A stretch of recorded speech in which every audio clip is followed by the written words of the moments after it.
Good afternoon, everybody. How are we doing on this fine Sunday? Ciao, hello. Is everybody having a solid weekend? I hope so. It's been going pretty well here. No, I'm probably fine for it. The weather has been nice. Got to do some fun stuff this weekend, and gonna have some delicious food, obviously. Very lazy Sunday at home, enjoying all the free time while I still can. Yeah, you've got school starting back up here soon, right? Sorry, there's a little chunk on this that I didn't care for.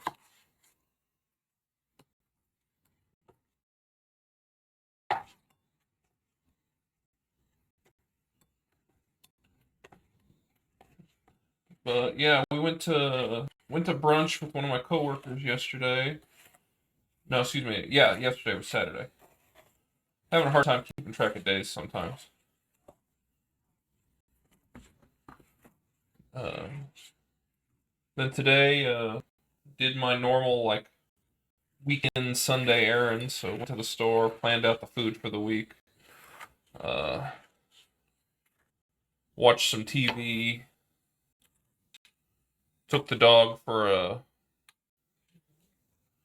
round of block. I can't say it or he'll get expectations to do it again.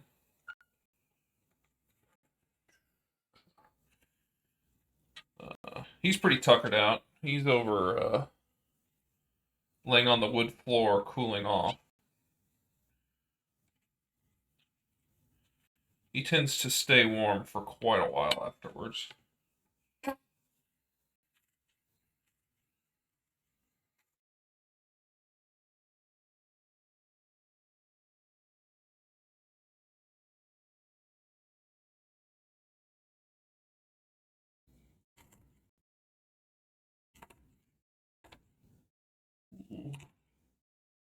Trying to keep this dice pretty nice.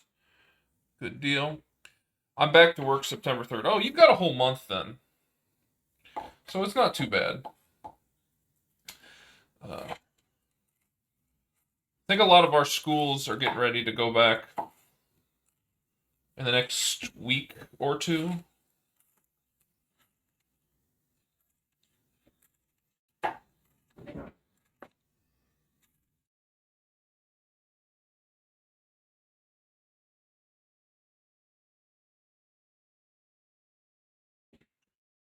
I have a surprising amount of teachers in my family.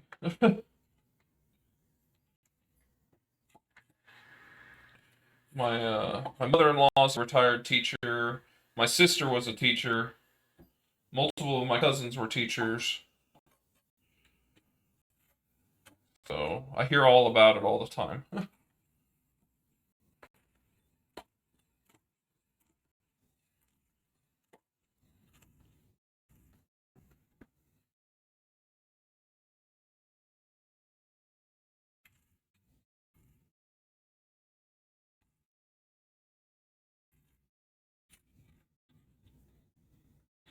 Last couple.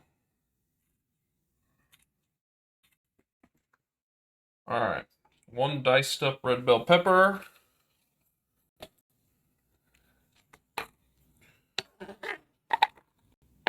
Currently getting my sofrito uh, bits going. So that's going to be what takes the most time right at the beginning.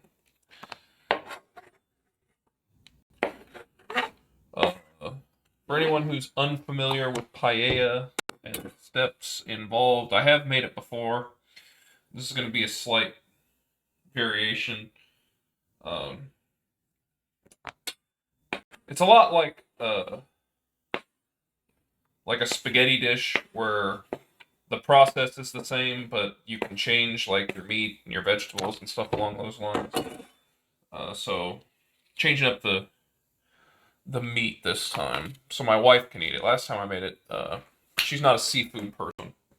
So my plan is to actually do it half and half, like the andouille chicken across all of it, and then one half's going to be no shrimp and one half's going to be shrimp. So best of both worlds there. Onion.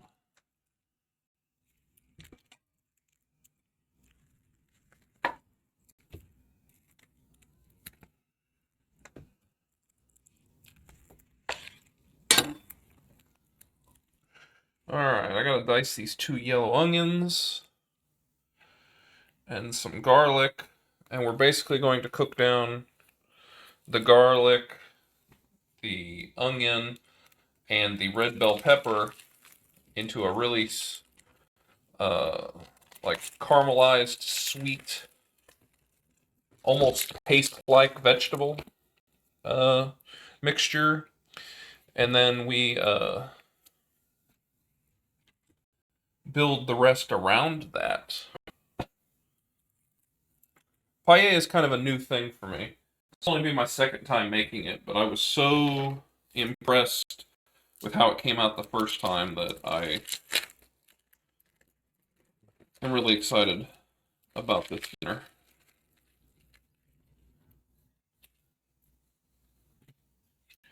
We still haven't found a spot for that Lego that we made on Saturday's stream, which it's fine. We knew that was going to take a little bit of time to find a spot in the house for.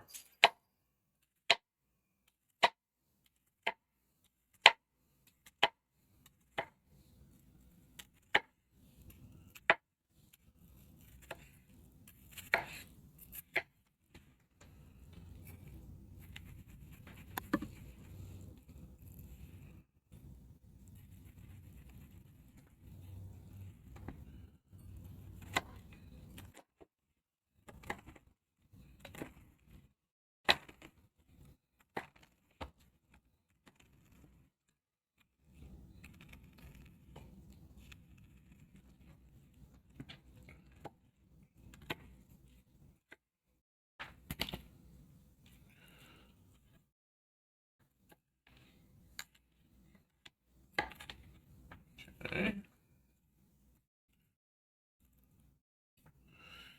Half an onion down.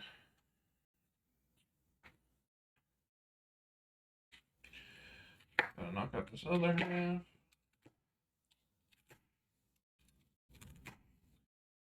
I'm really enjoying that we're starting to get to some like nice, almost fall-like weather. It's not 100 million degrees outside. Because it means I can like barbecue and smoke a lot easier. I mean, I do realize those things you can do all year round at any time, but just the cleanup and the hanging out outside and all that, it's much better at temperatures that are much more reasonable, I would say.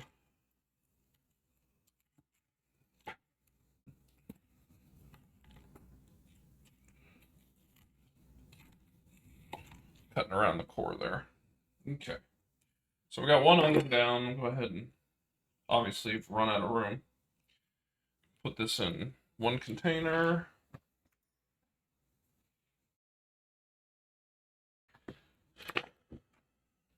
There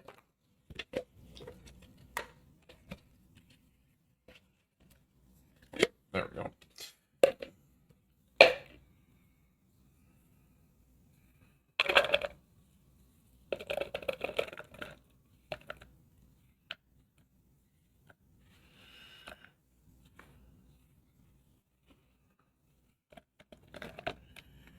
Chow, your soup and your sandwich looked great.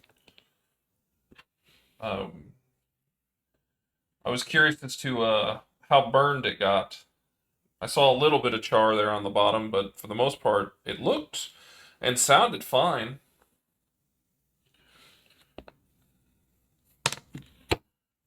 Got a little bit everywhere.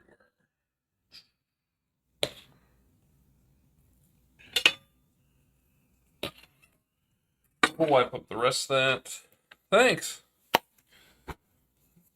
Didn't taste burnt, but it looked a little darker than it was on camera. Oh, okay, so it wasn't too bad.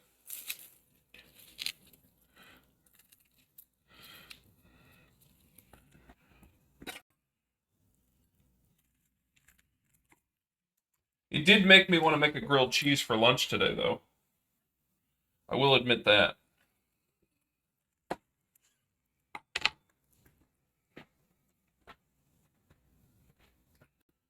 I ended up skipping lunch just because I knew I'd be doing an earlier stream.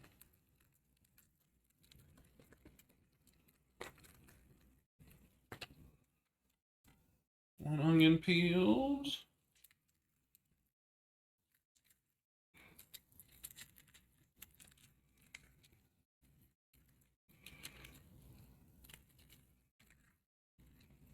Two onion peeled. There we go.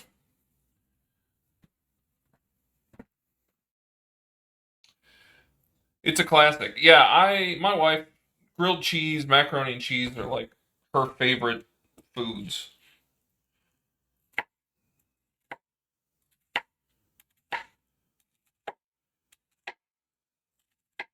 But she also doesn't get hungry until a while after eating. So if I'd made a grilled cheese, she would have wanted a grilled cheese, and then she wouldn't have been hungry for dinner. So I was like, I'm just not going to do that. She can have a grilled cheese if she's hungry later tonight. Like a 7 o'clock grilled cheese.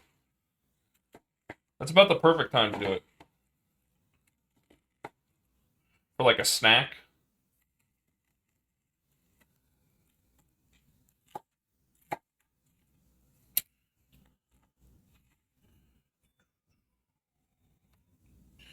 Okay, let's get this last one knocked out.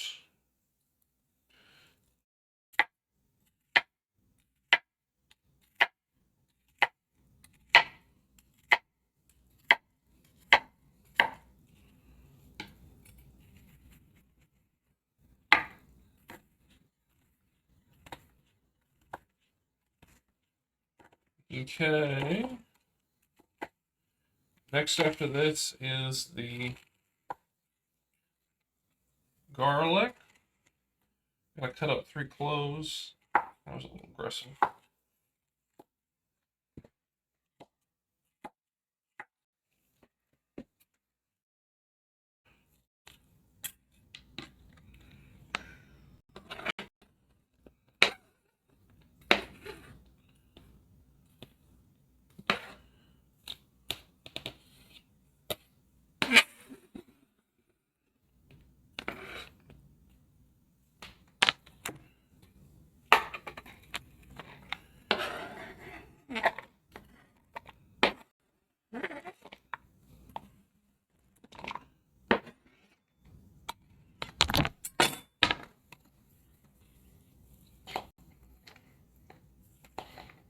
There we go. Perfect.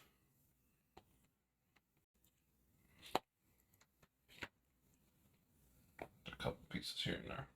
There we go. Alright. Onion done. Let's get this garlic knocked out. 1, 2, 3. Alright, 3 cloves.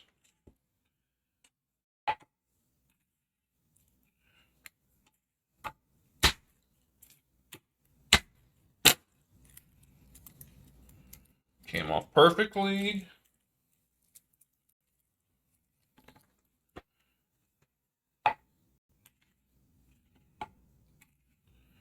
Okay.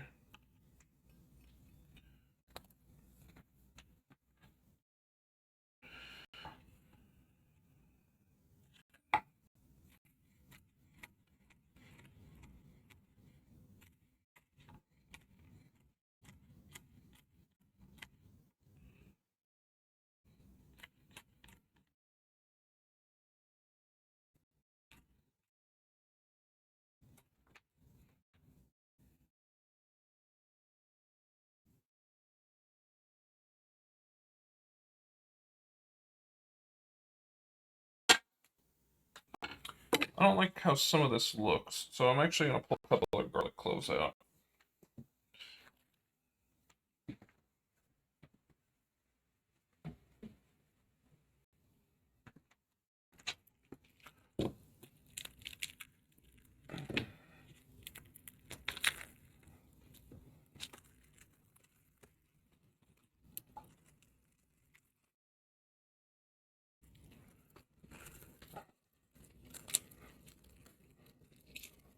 Alright, let's try those two and see if they're any better.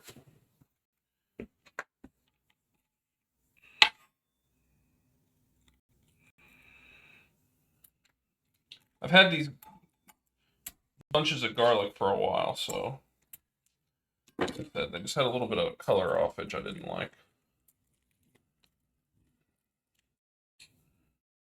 These ones look fine. We'll see how they look once I cut them open, though.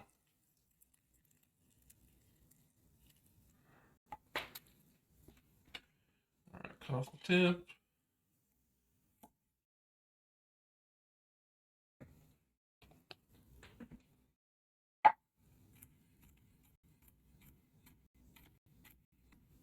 Yeah, that's fine.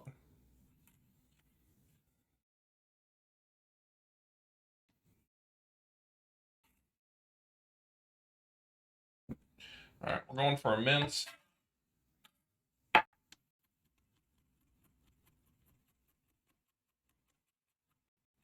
We're just going to hit everything.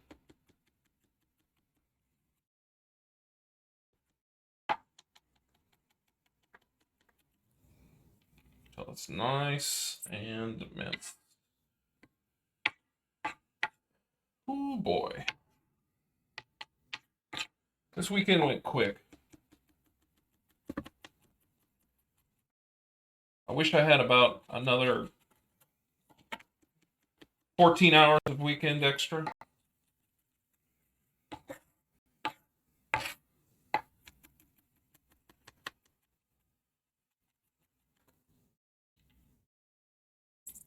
Okay, I'm happy with that.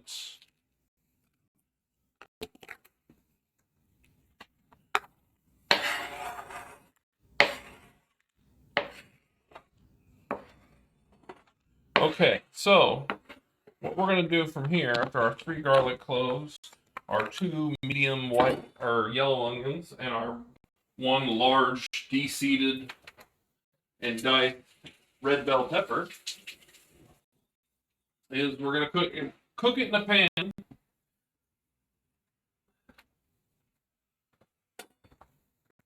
for like 20-30 minutes until we get the right color and a nice cook and consistency.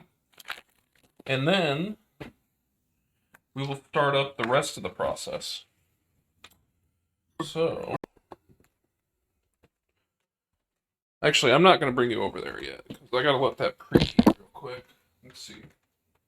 What temp are we cooking it? I believe it's medium.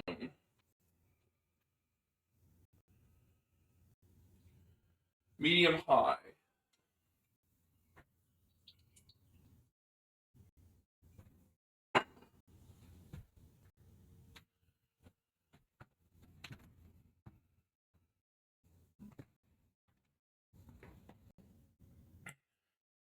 Yeah, so we're going to brown that slightly. The onion, the red bell pepper, the garlic. We're going to cook that for about 5 or 6 minutes until it starts to brown. Then we're going to add tomato paste and then bring down the temperature a lot and cook it for about 20-30 seconds or 20-30 minutes. We get a nice golden brown. And there,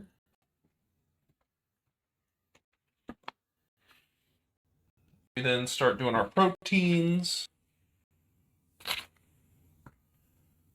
Getting our stock ready.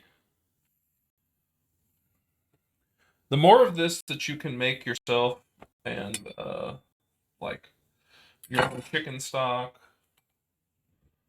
grow your own tomatoes. Well, not tomatoes, excuse me. Grow your own peppers, onions. The better this comes out. Like some of this is from the farmer's market, which is why I'm pretty excited it's going to be tasty.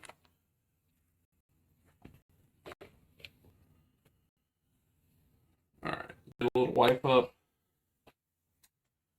I do have a couple of things to cut with this before, so.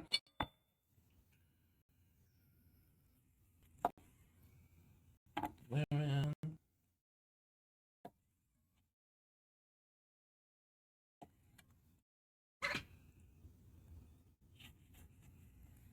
There you go. One lemon.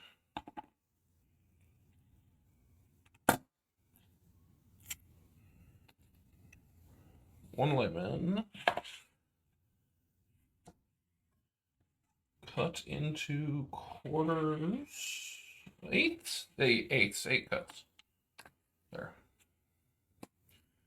Got lemon for later.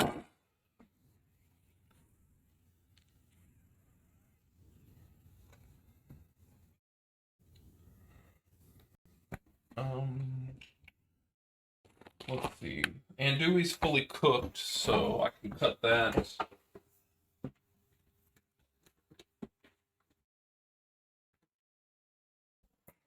I have some lettuce.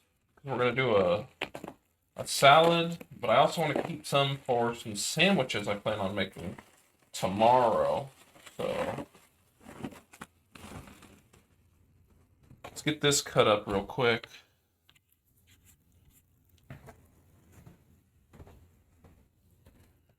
I'm gonna wash it.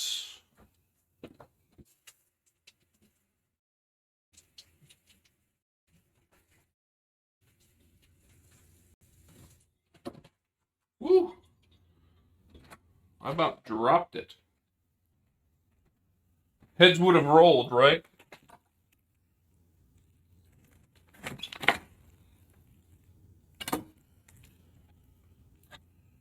You know, head of cabbage, head of lettuce. It would have rolled if I dropped it. Yeah. They're not all winners.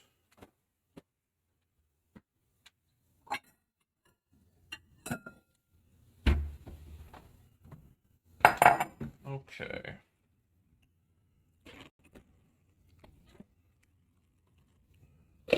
One.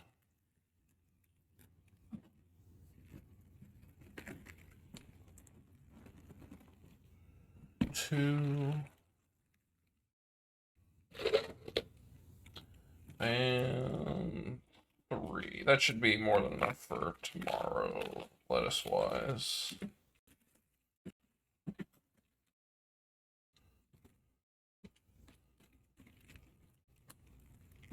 Alright, the rest of this can be turned into a salad.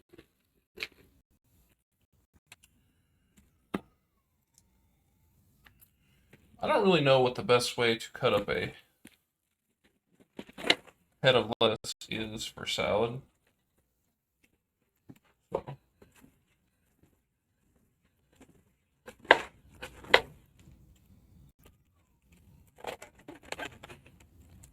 Cut the core.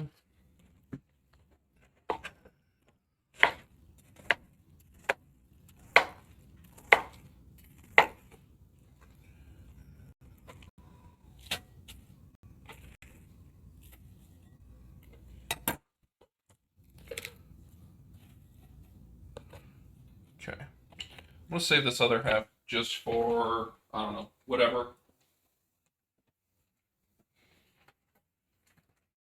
Might make a second salad.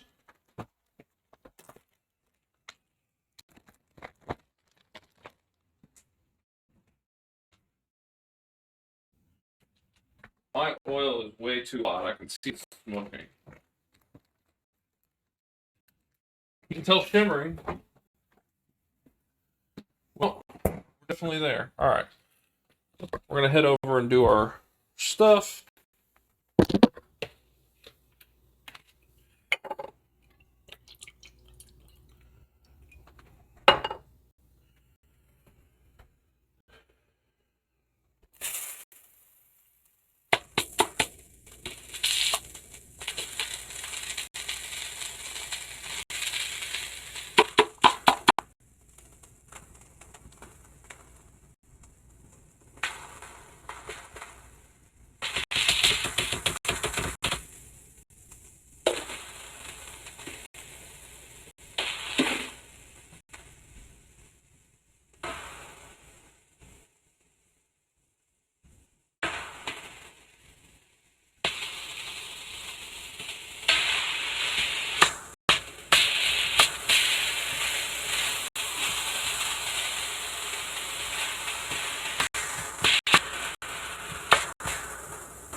So this is going to cook down pretty substantially.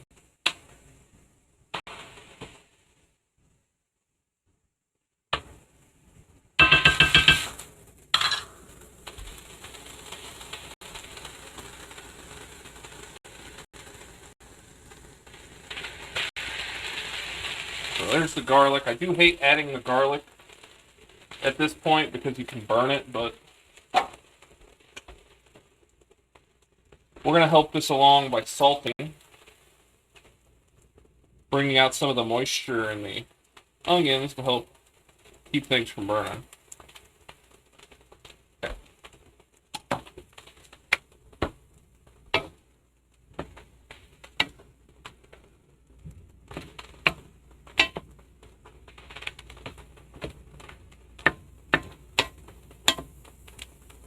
And we're just going to keep moving it around.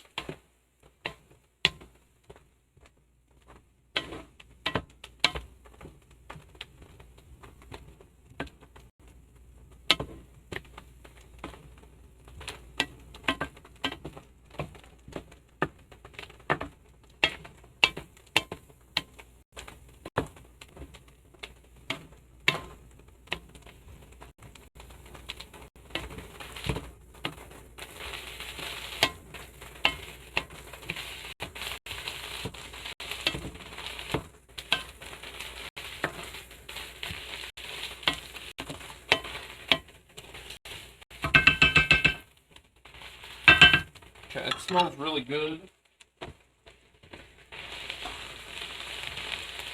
Is that olive wood?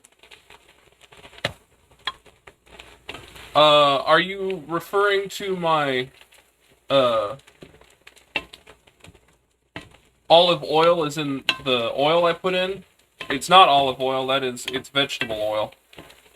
Or do you mean, is the wooden spoon olive wood? And I have no idea.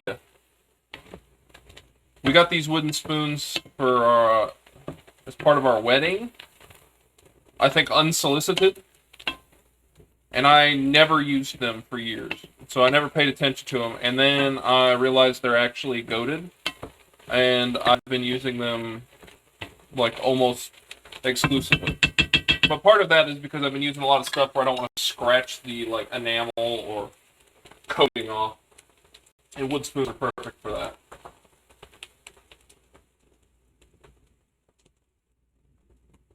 Oh, nice. No, the spatula spoon. Yeah, no, I'm unsure. I have two of these, one that's slightly different, and two spoons. Although one of them's a spoon with holes in it that's like better for like soups, or like not soups, but like stirring liquid. It's not very useful. So that one gets no use, but the rest of these get frequent use. I actually need to get a couple more. Looks nice. I think mine are bamboo. The only thing I can tell you is it is Zolax brand, and I've never heard of that or...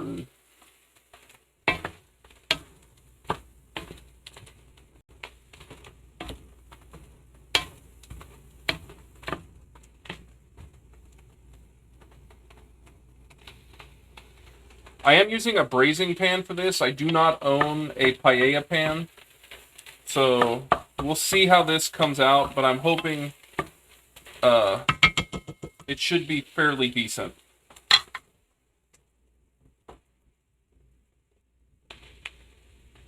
I bought a silicone whisk yesterday because I think I would need it for the soup, but didn't end up using it. At least now I have a non-metal whisk for non-metal and enamel cookware. Yeah, that's really nice. We have mostly metal whisks and one plastic one that I hate. So sometimes I cheat and use the metal ones even though I'm not supposed to.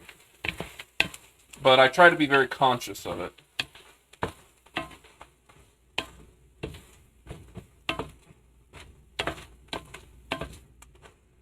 Okay, we're starting to get a little bit of light browning. Most of the liquid's gone. Alright.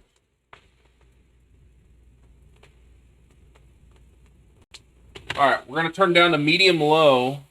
We're basically just going to continue to cook this for about 20 or 30 minutes until it's like starting to turn golden brown and it actually becomes very sweet in flavor. So very similar to like caramelizing onions. So yeah. Stir, scrape.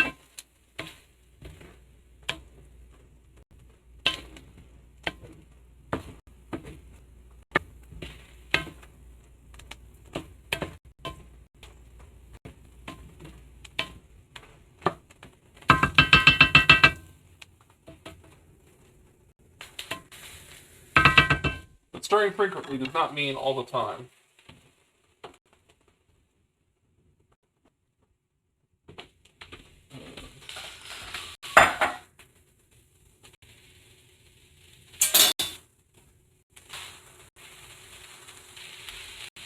So yeah, I'm going to be alternating between cutting up chicken and coming over here and stirring this.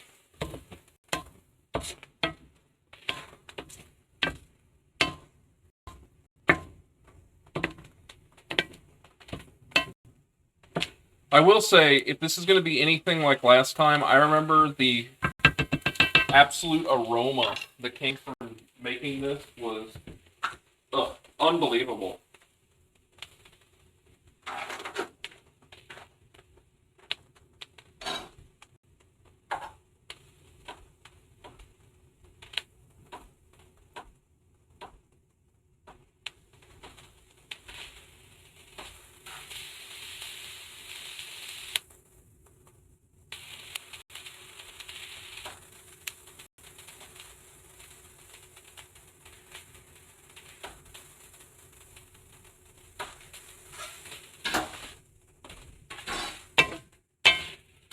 Okay, there we go.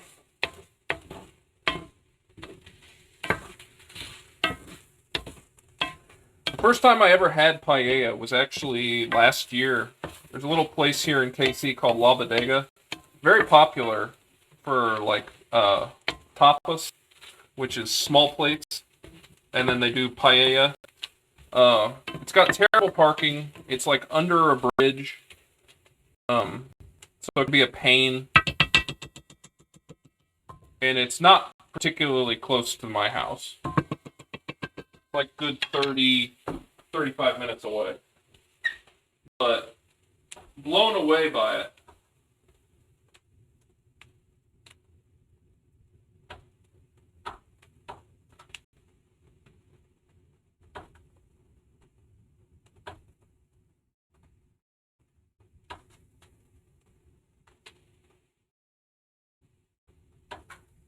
I think, and this is a dumb worry, but I think I may be getting ready to add too many things to the paella, which would be unfortunate, but also par for the course for me.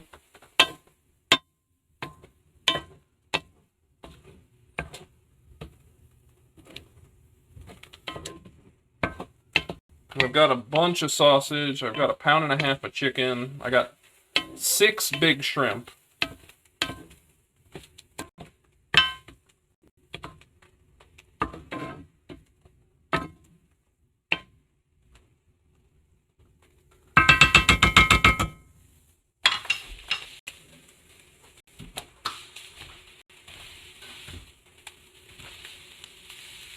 Alright, I've got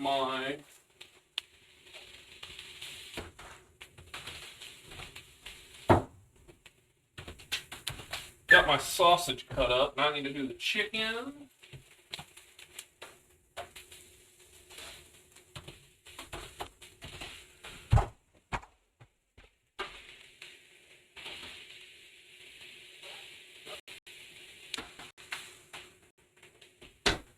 Alright, sausage done for.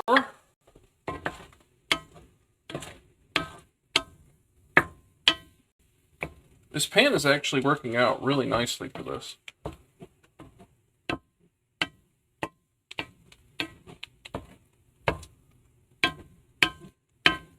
Yeah, and so the reason I was all worried about the garlic is garlic has a lot of sugar in it.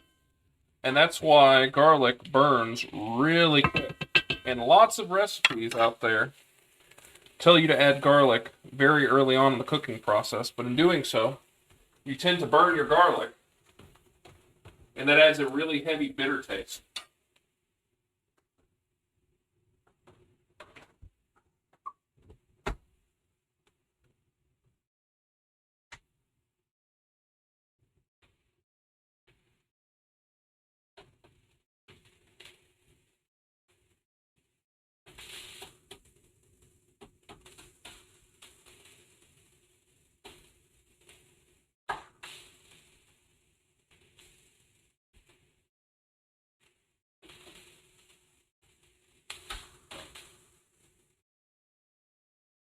Also, last time I made this, I did make it with chicken thighs.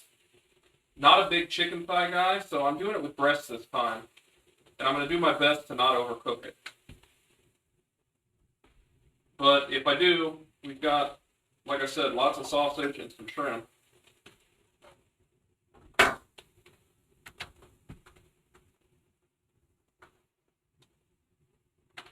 So, hopefully. Hey, Tan, how you doing? You having a good weekend, my man?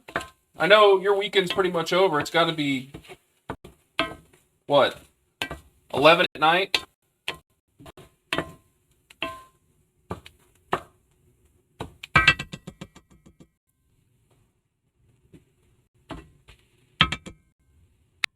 Oh, paella, now we talking. What up, Miss Chow? How are you?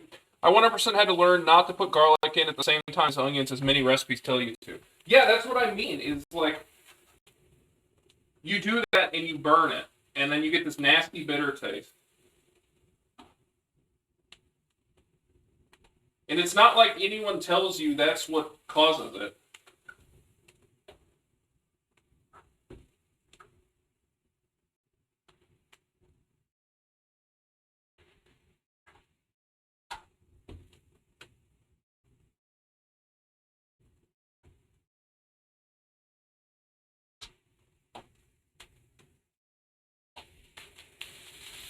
Tan, are you a paella fan? Sounds like it.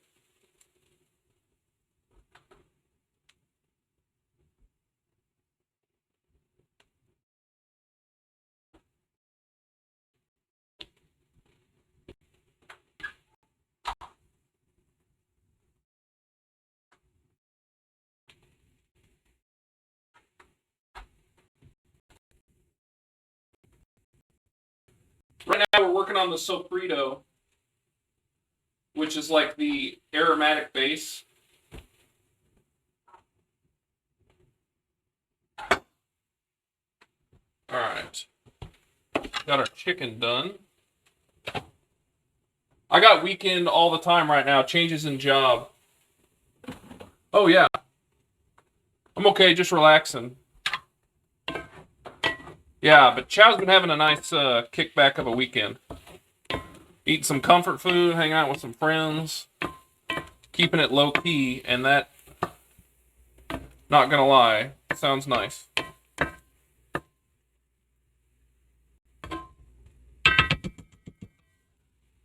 I'm gonna wash the chicken off my hand.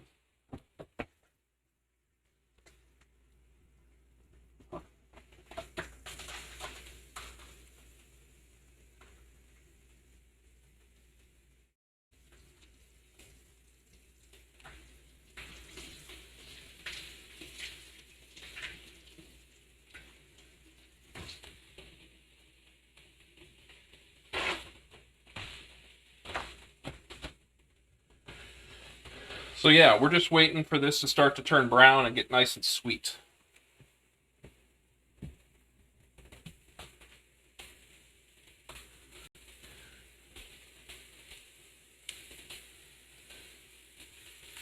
Hey, Rusty, how you doing? Yeah, sure. Paella is so versatile too, almost like fried rice. Yeah. Yeah, I'm going to pop over to the border either tomorrow or Tuesday, hit up Target, Trader Joe's, Walmart's, and Aldi. And then Tan says so many different paellas. I mean, yeah, you're right. Paella really loves to be like a, like either vegetable or like straight up seafood. You know, mussels, clams, octopus, shrimp. For mine, I'm trying to make one that my wife will eat since she doesn't like the seafood aspect. So, like, I've got the chicken, I've got andouille sausage, and then I have a couple of shrimps that I'll put on, like, one side for me. Try and make sure we both get what we want.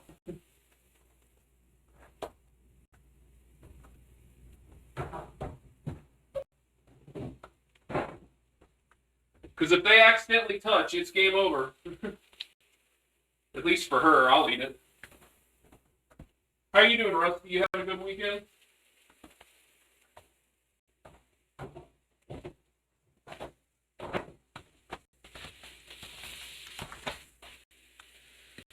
What's the difference between paella and jambalaya?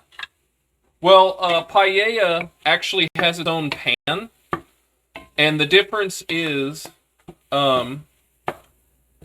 essentially, if you're making jambalaya, you're taking the Cajun influence, so you're doing celery, you're doing carrots, you're doing celery, onions, and bell pepper. This is a mix of just yellow onion and red bell pepper and garlic. And you're making what's called a sofrito, which is basically you're going to cook this in until it comes together almost in like a caramelized onion type thing, where it's sweet. You're then going to use a special type of rice, which we don't have, and stock, and basically cook like you would rice, except the goal is to actually make the bottom crispy. So, I can't ever remember the actual word for it, so let me look it up real quick. Yeah, the crispy bottom is called a socarrat. But you're basically caramelizing the bottom of the rice as you cook it with all the vegetables and stuff throughout and the meat on top. So that's the difference, is you've got this really nice texture and sweetness in paella, whereas jambalaya, you get a lot of, like, tomato and spices. At least the jambalaya I eat is usually somewhat spicy.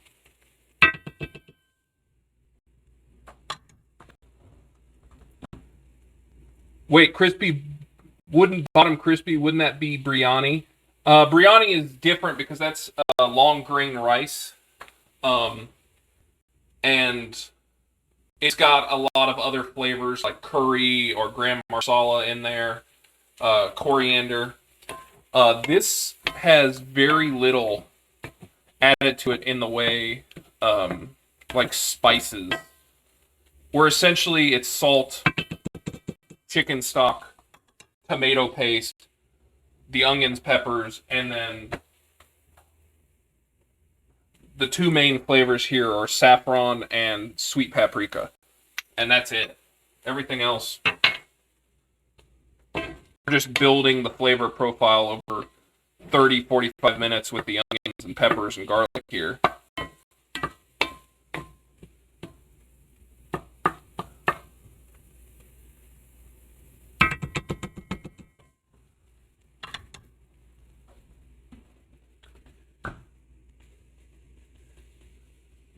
Biryani is also from India, so no. Many cultures have crispy bottomed rice.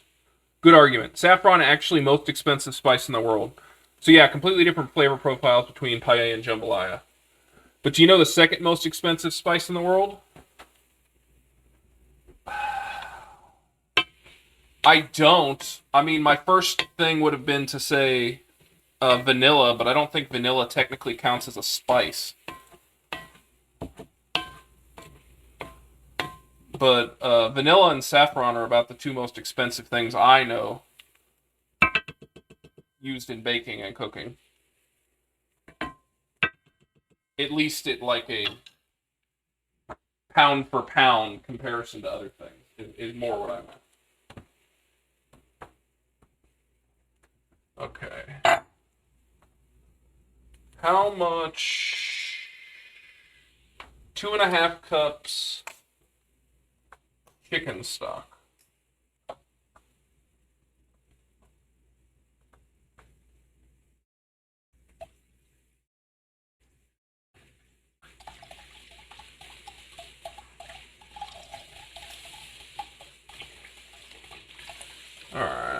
2.5 cups chicken stock.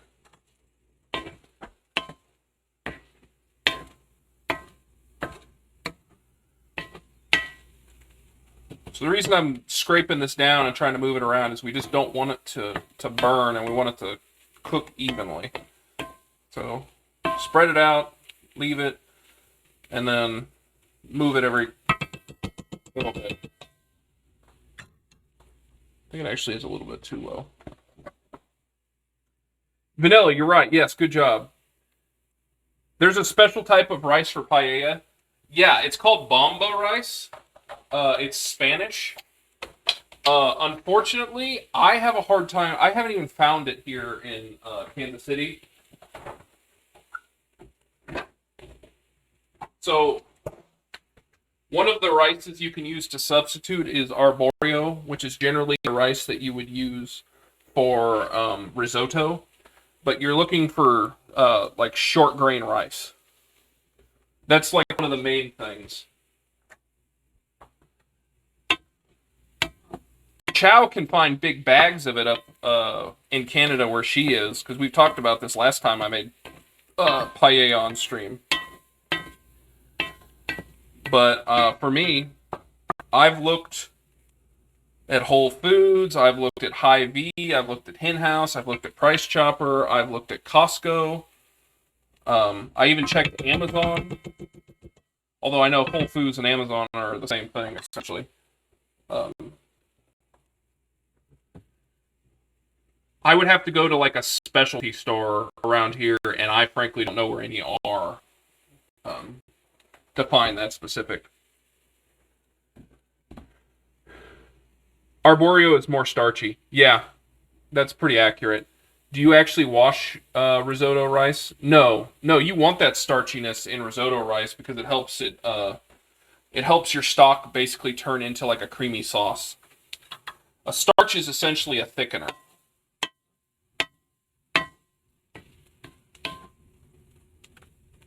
That's why you use the pasta water on your sauces. It helps to thicken it up.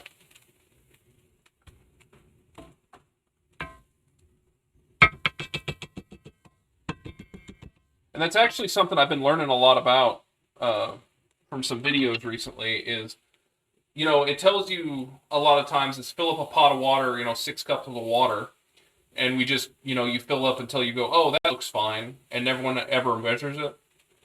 Well, apparently, I don't know why I never thought of this, but that messes with the starch content of your water. So it can be less or more starchy, therefore, obviously, less or more thickening agent. It makes sense when somebody says it's to you, but it's something I never really thought about. You want the starch for arborio to make it sort of, creamy. No washing for paella. No, you don't. You don't want it to be creamy. It will be somewhat wet, but not like creamy. It's I don't know if you've ever had jollof rice, which is African, where it's hard to describe. The only thing that I have to say is there is a chance that I burn this and ruin it when I cook this, when we're trying to get our socarrat, which is the crispy bottom. So, like, I could do all of this up to that point and be fine, and then if I accidentally burn the bottom, it's, like, ruined.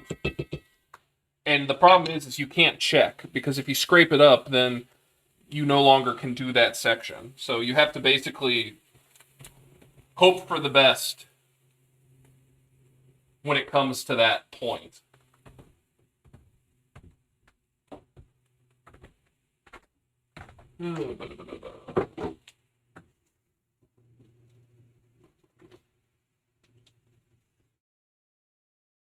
And the interesting thing is, with paella, is for the most part, it's actually a group setting type meal.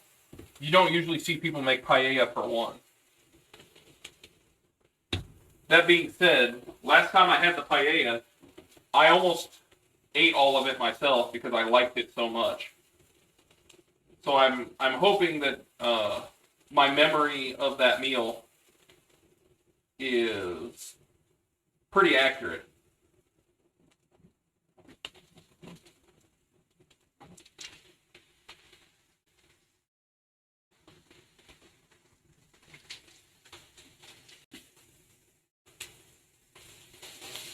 Alright, I got my knife clean.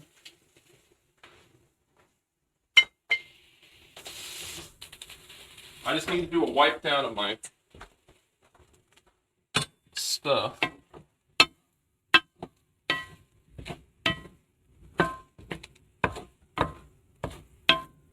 So yeah, we started with 2 big deli containers of onion, or a big deli container of onion, and 2 half deli containers of one of red bell pepper and one of more onion. And this is cooked down dramatically.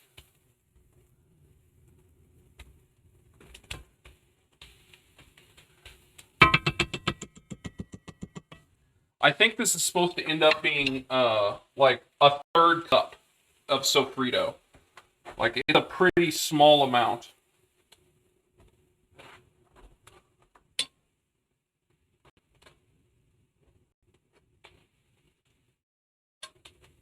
Go, knife is clean. What else we got going on here? It's awesome if you've ever gone to a food festival and there's a Spanish stall because they make paella in a gigantic pan that kind of looks like a huge wok but not as deep. Talking huge pans, Uzbek rice is also very cool with carrots and raisins. Not crazy about raisins, but I'd try it. Trust me, you'd love the raisins in it. I've never heard of Uzbek rice. I'm actually going to look it up because that sounds interesting. Uzbek rice.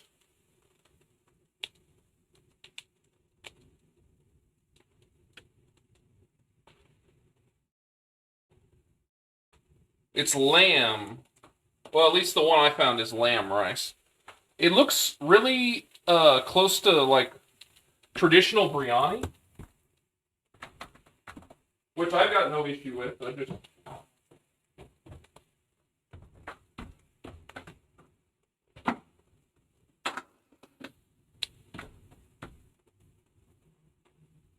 But I mean, I would try raisins. I actually have a recipe for a African meatloaf that I believe has raisins in it.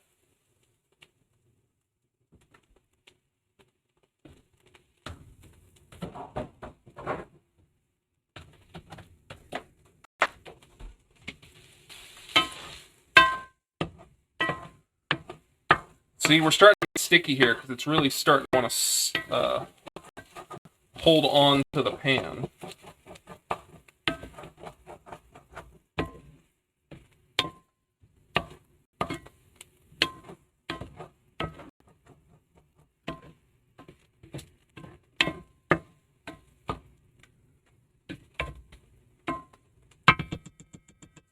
Yeah, and the ultimate goal with this for the paella is to get the rice as much on the bottom as possible.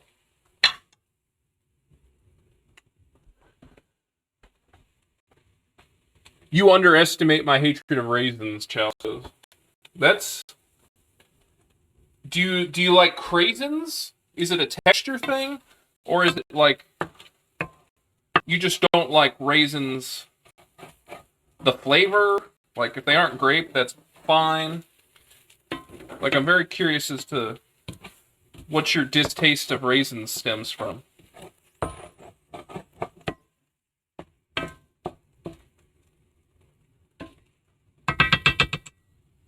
I personally love raisins. I love craisins the most, I think. I don't mind raisins. Yeah, the flavor and texture of raisins. Okay. That makes sense.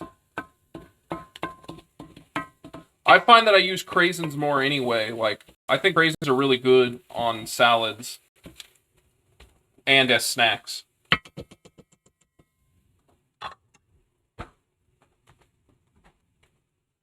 Okie dokie.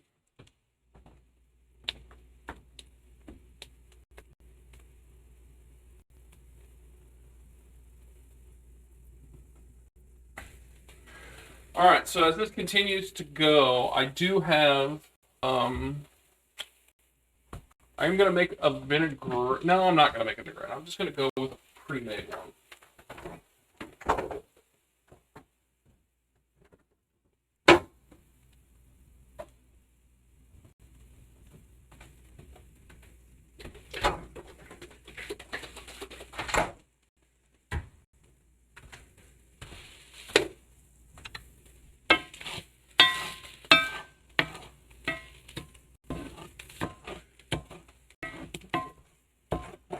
Ooh. I'm telling you, the wait is worth this because it smells so good right now.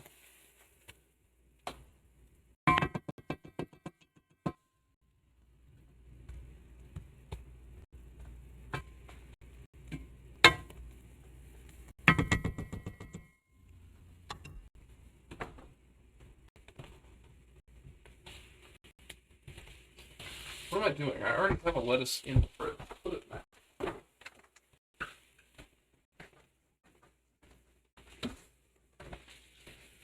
So the plan for this week is going to be doing the paella tonight, obviously, because you're here seeing it.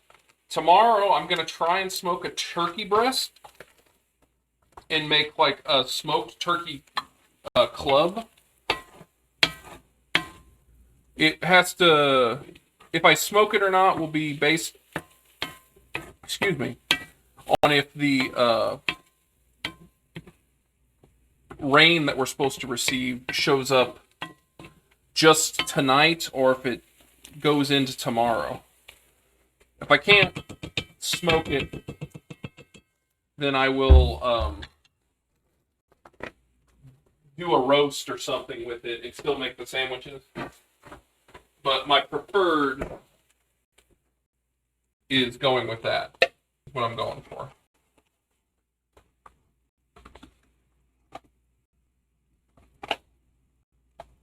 And then beef enchiladas with homemade sauce on Tuesday.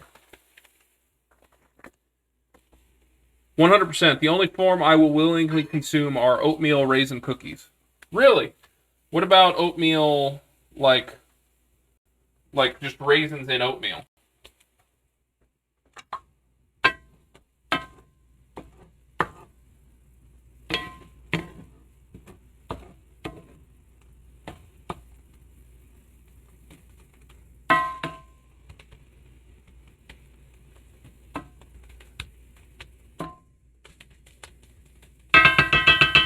I also really love that you like travel to the United States to go to like stores that you don't have in Canada.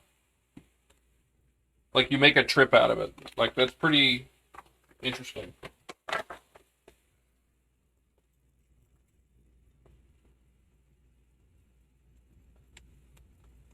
So, Tan, for context, I have 3/4 of a cup of rice. That's all we use for the rice in this.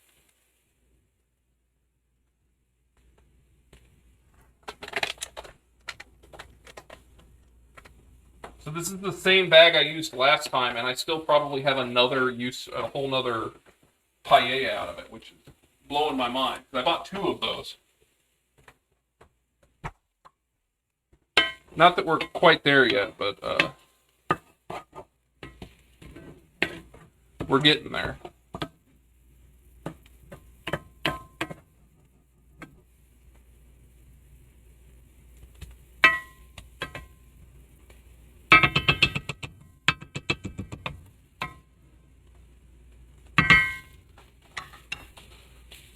Alright. I think we're getting pretty close.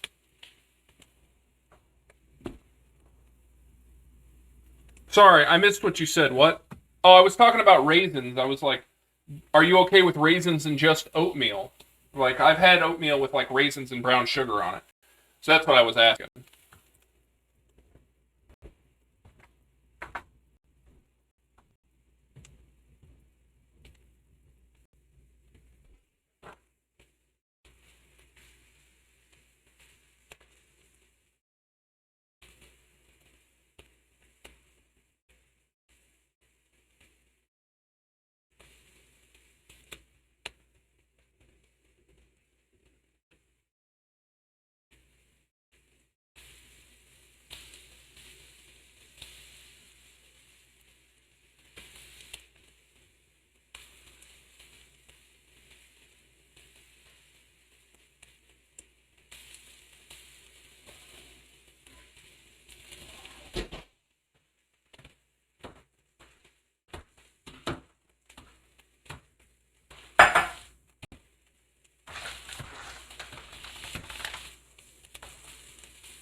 No, I mean, what do we have in Canada? No, raisins outside of cookies.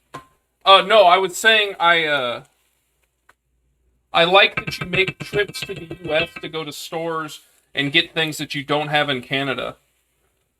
Like, I find that so interesting and also kind of funny.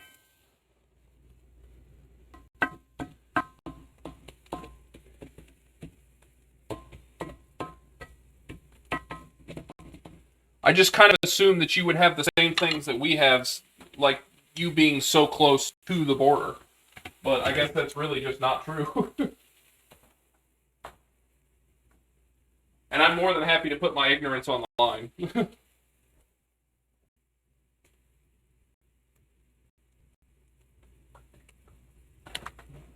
Oh, yes. The snack and zero soda sugar game in the U.S. is unmatched. You know, you'd be surprised, but a lot of other countries, like, ban the zero sugar stuff for the aspartame and all the other artificial sweeteners in there. You can't get most of that stuff out there in the world, which is crazy.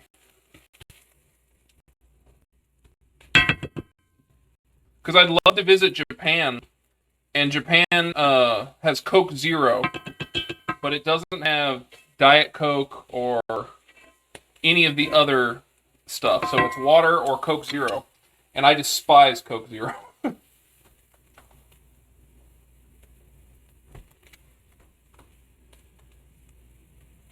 Okay, what are we doing next?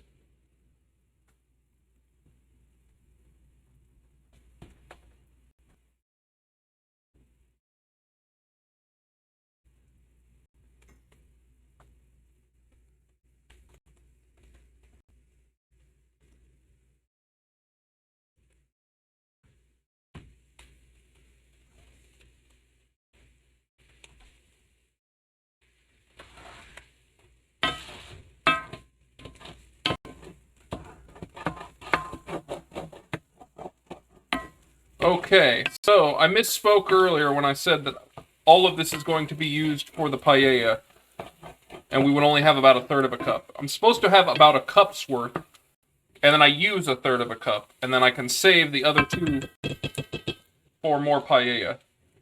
I just misread my notes on my app.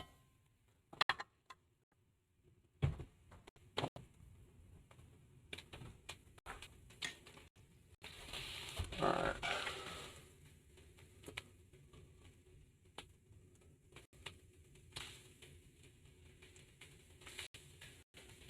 Tablespoon of tomato paste.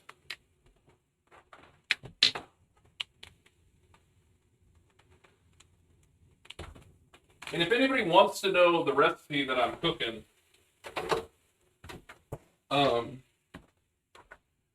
it doesn't really equate to the sides here because I'm using a couple of different things, but for the sofrito, it's the 1/4 cup extra virgin olive oil, 3 medium garlic cloves minced, 2 medium yellow onions diced, 1 large red pepper stem seeded and finely diced, salt, tablespoon of tomato paste, and then for the paella, it is a tablespoon of extra virgin olive oil, salt, 2 bone-in, skin-on chicken thighs. I'm using breasts, but roughly a pound. A third cup of the sofrito, which is about a third of what you should have at the end. A fourth teaspoon of sweet smoked Spanish paprika, a pinch of saffron, 2.5 cups of boiling hot chicken stock or vegetable stock, 3/4 cup short grain Spanish rice such as bamba or calaspara. I am using arborio because that's what I could find and source. 6 large shelled shrimpies, and then lemon wedges for serving. And then you just follow what I've been doing, which was medium-high heat. Start to get this to release its water and brown. Switch it down to medium-low. Cook it for 20 to 30 minutes, stirring frequently. Scraping up the bottom to get this to cook down, brown, and start to sweeten. And then we're going to add our tablespoon of tomato paste. Stir it around, cook it for about 2 minutes, and then we're going to pull this off. And then we'll start the paella, which is high heat. Cook the chicken and pork. Pull out the pork. Leave the chicken if you're doing chicken thighs. If you're doing chicken breast, pull it as well. And then we'll make the sauce. Well, we'll make the stock. So stock, saffron, other stuff. Put the chicken in there. Add the rice. Let it cook and get your socarrat at the bottom. It's because we have dumb retail policies that limit how much space a brand will have. If they want more flavor, they have to pay more for shelf space. You should make a Discord. Well, it's funny. I do have a Discord. I just was worried that nobody would be interested. Like, I have one that me and my friends use for gaming, but I've thought about, like, making a subsection for the food and, like, posting pictures and or recipes. I just really hadn't had anyone express interest at this point. But I'd be totally willing if there is enough people who would like that kind of stuff. Especially since I already have it. I would just need to go in there and set some rules and a couple other things, which is not difficult for me.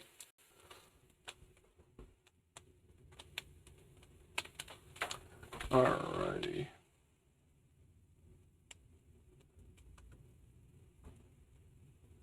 Alright, deep golden brown.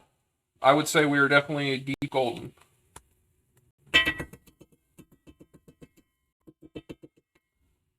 Alright, there's our tomato pasties. We're going to get this incorporated and stirred around and cooked for about 2 minutes.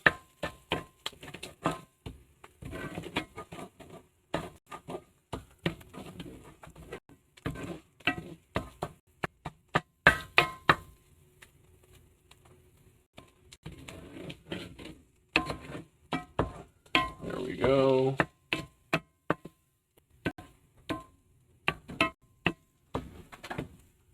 God, tomato paste smells so good once you add it to like a nice warm vegetable and like a hot pan.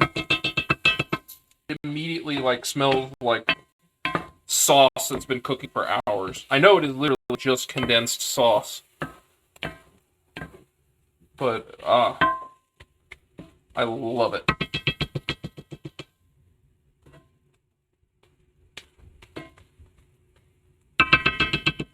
Alright, we're going to cook that for about another minute.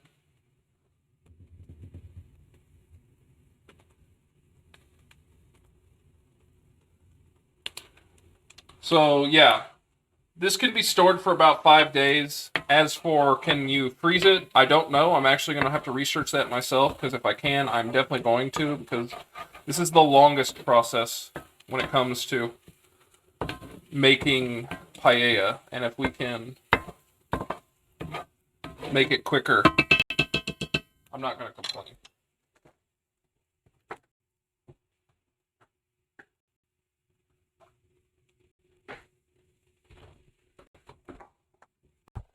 Alright, I've got 3 containers here.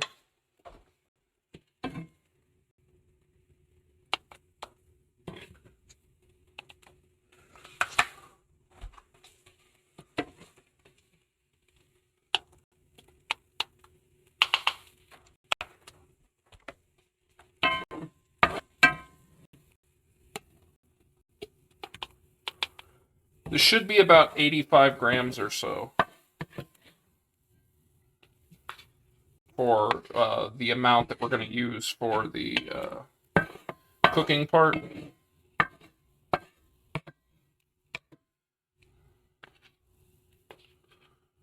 there we go.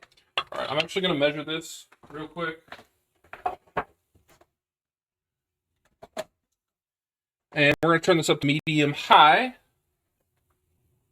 There's a little bit more vegetable oil.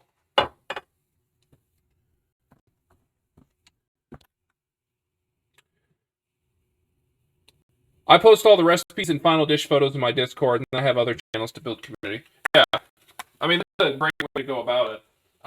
I've really debated it, but it's one of those things where I'm like, as a very small streamer, is it worth trying to get people to do it? I don't know if that makes any sense. I have a hard time sometimes, like, believing in myself. Okay, that's 109, so I need to remove some from that.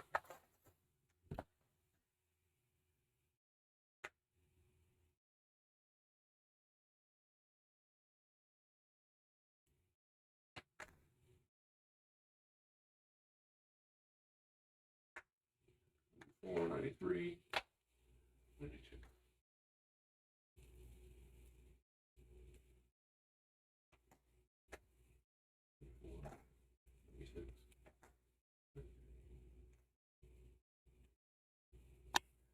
All right. Those are all about 93.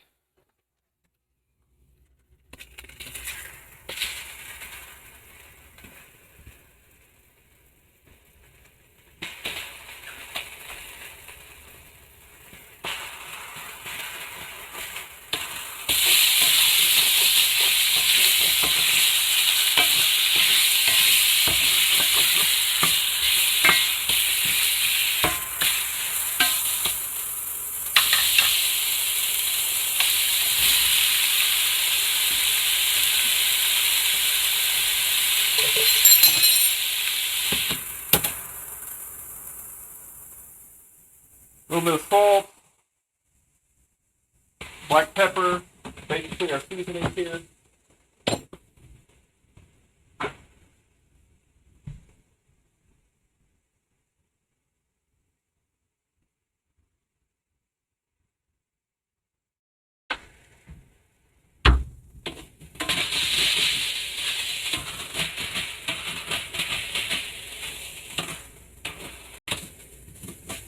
It weirdly, the andouille makes it smell like a pizza.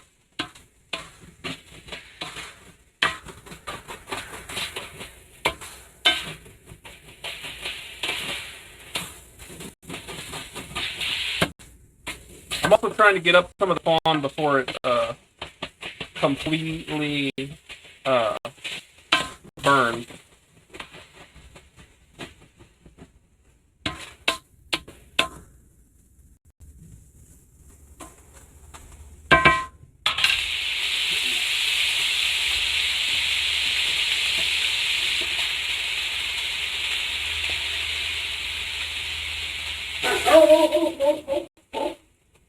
Thank you, buddy. Cheap viewers, none of that.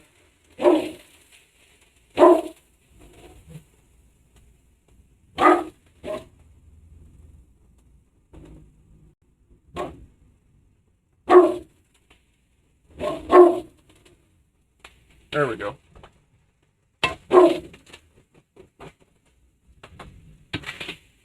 So yeah, we've got a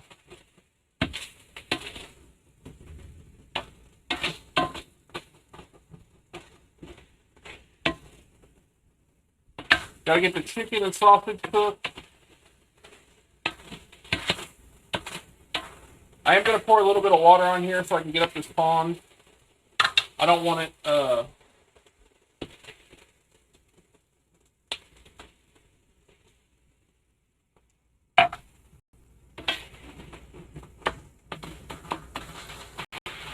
don't want the pond burning, because that could add a nice bitter flavor.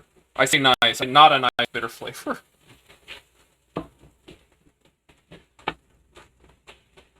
Sometimes words are hard.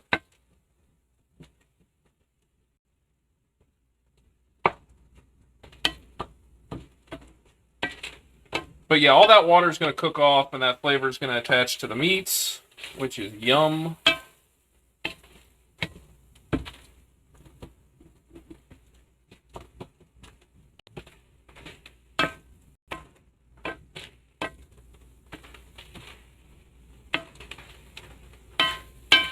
So yeah, if you're doing chicken thigh, you can leave it in here because it won't overcook like chicken breast will. And this sausage is technically already cooked. So you're just heating it up, getting a nice little sear on the outside.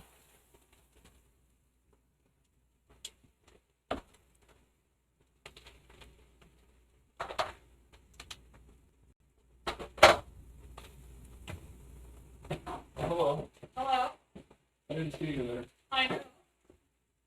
You must be scratching his ears in the middle of the floor. Well, yeah, I'm cooking. I know some people are here just to see the dog.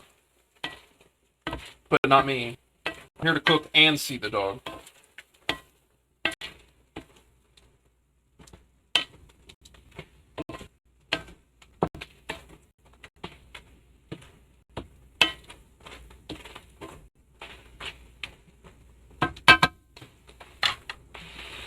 You leave it again?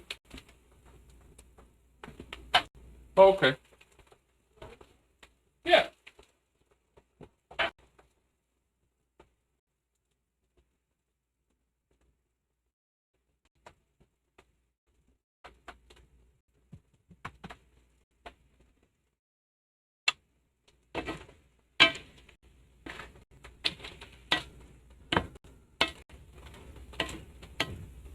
Alright, so we're just trying to get a little bit of browning on the chicken and the sausage. Obviously, the water is going to have to cook off before we can get that. But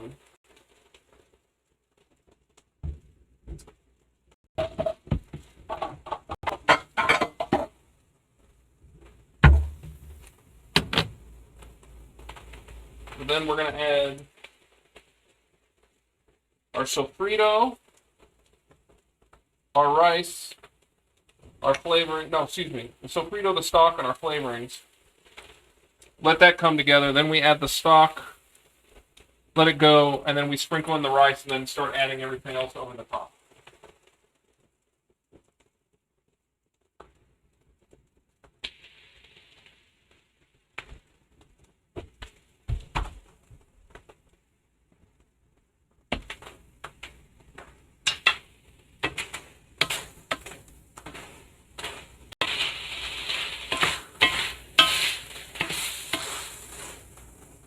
Yeah, now we're starting to get some really nice colors in there.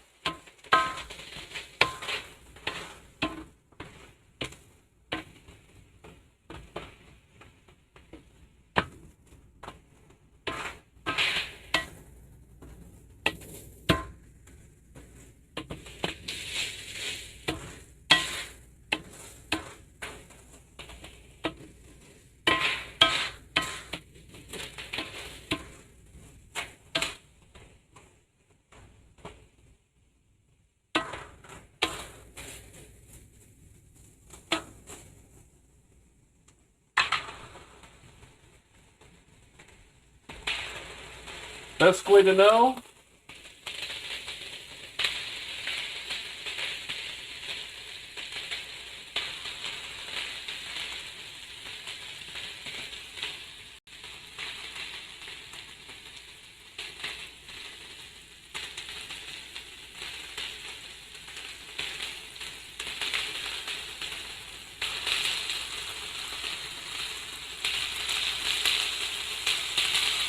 Still a little bit close though. Close.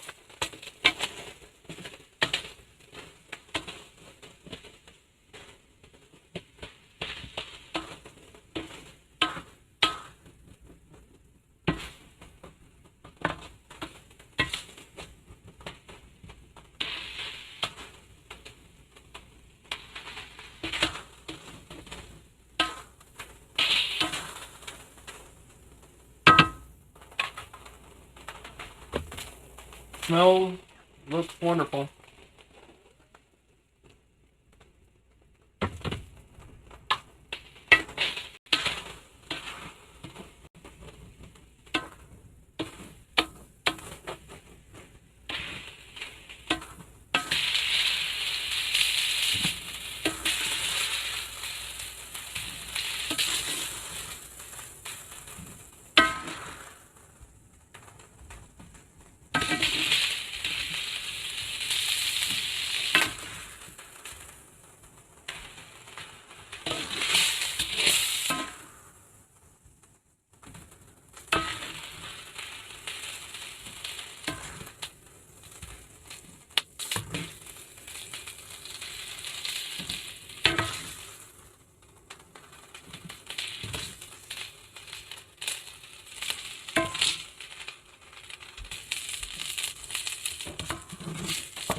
All right, there's my chicken.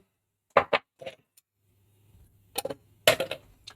right, pinch of saffron and a 4th teaspoon.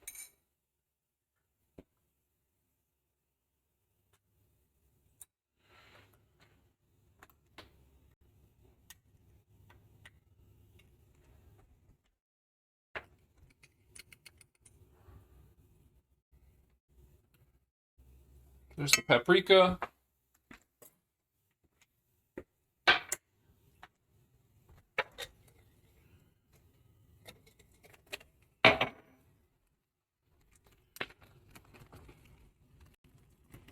A good pinch of saffron.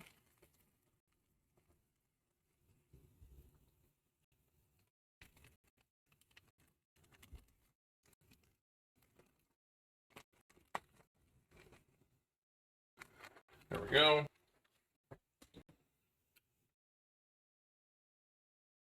Season lightly with salt.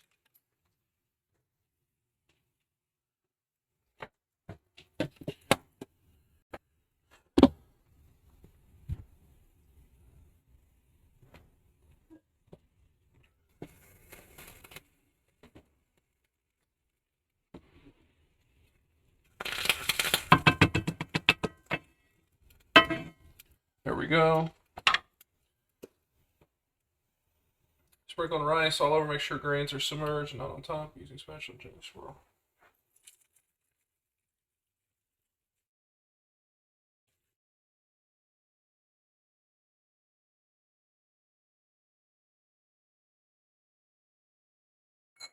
So, just gonna lightly give it a, try and make sure we get everything everywhere.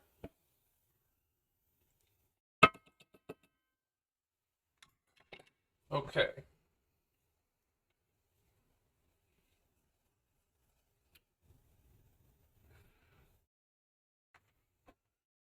We want it to a boil, and then we'll turn it down lower. Put the spoon of liquid to get the residuals in there. I was gonna say, I think I got most of it.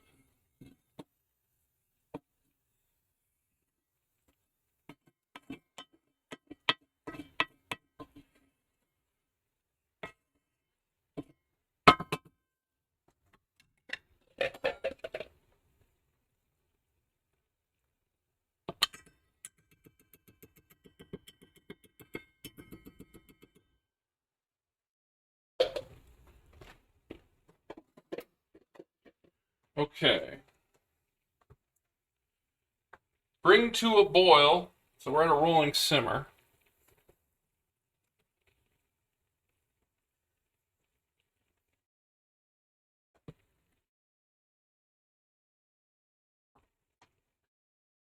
That way you're not going to mark up the edge of that cast iron. Yeah.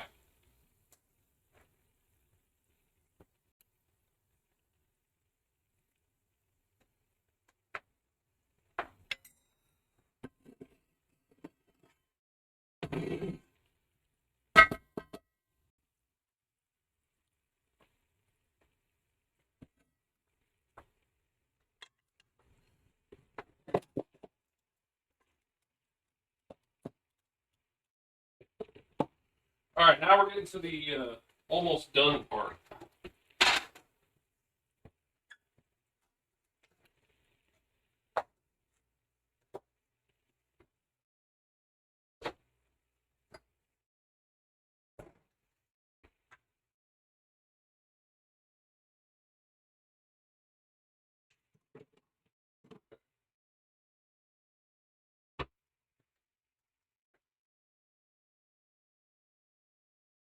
Alrighty then, we are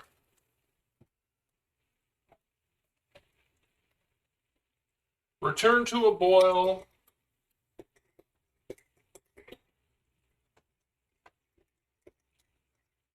And turn to medium low.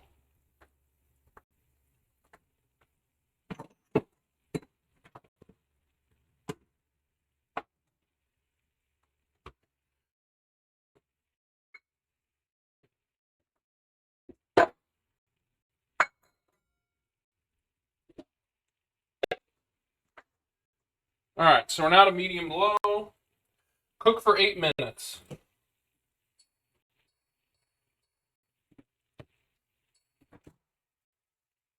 We're essentially just going to look for areas that are boiling, like heavily boiling and not heavily boiling, and we're going to move the pan around just to make sure we hit all of it.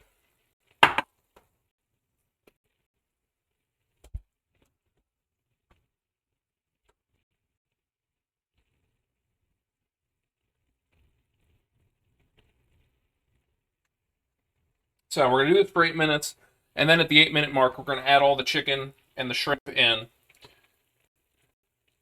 And then we'll do another 8 minutes of basically the same thing.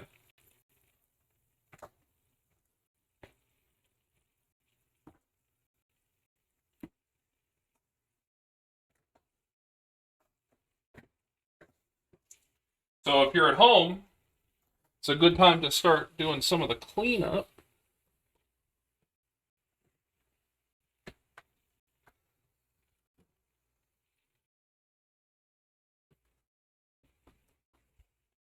Making sure the edges all get hit. There you go.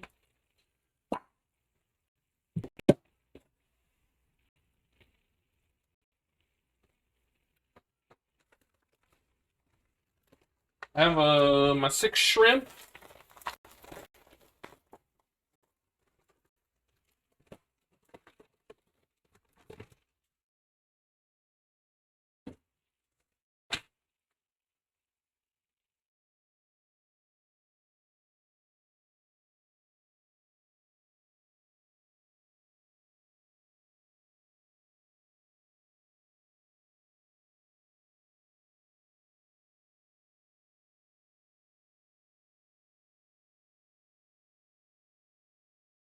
Ooh, that's good sausage.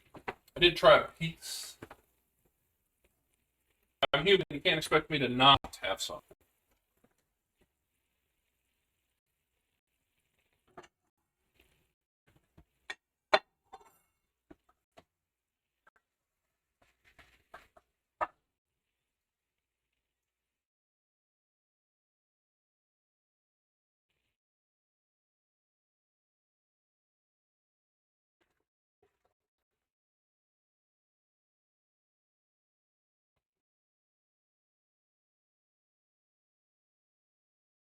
Like I said, we are trying to make sure that every area gets hit.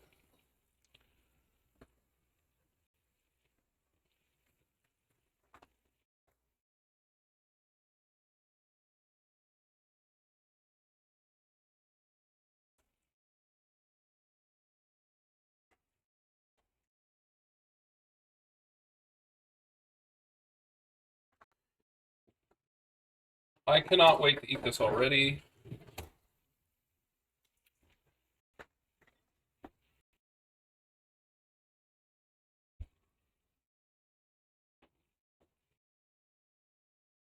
I'm doing my salad right now, off screen.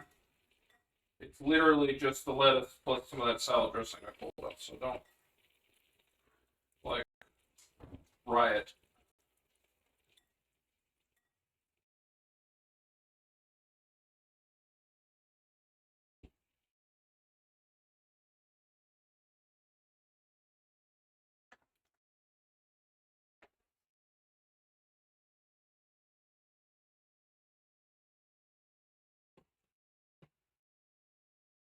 So the goal is to let this rice get nice and crispy at the bottom. I remember trying to find andouille sausage for the first time in 2016, and it was damn near impossible. Really? It's a pretty common thing here. Like, we have about like 6 or 7 like different sausages you can get pretty much at any store. Andouille, turkey, chicken, pork. You can get every type of hot dog you can think of. Cheese, kosher, bun length, massives, cheese filled, jalapeno and cheddar.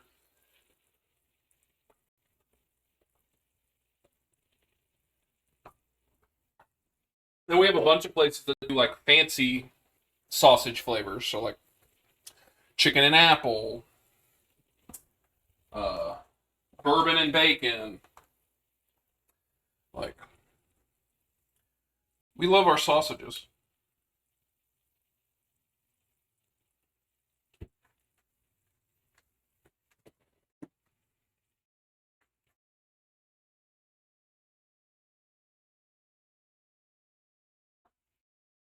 Howdy. Hi. Dinner's not going to be here.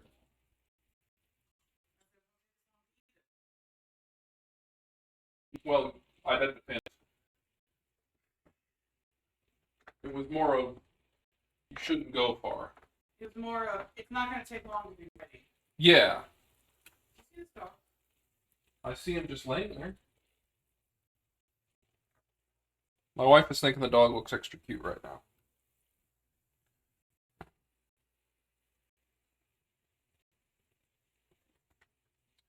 Can you actually do me a favor?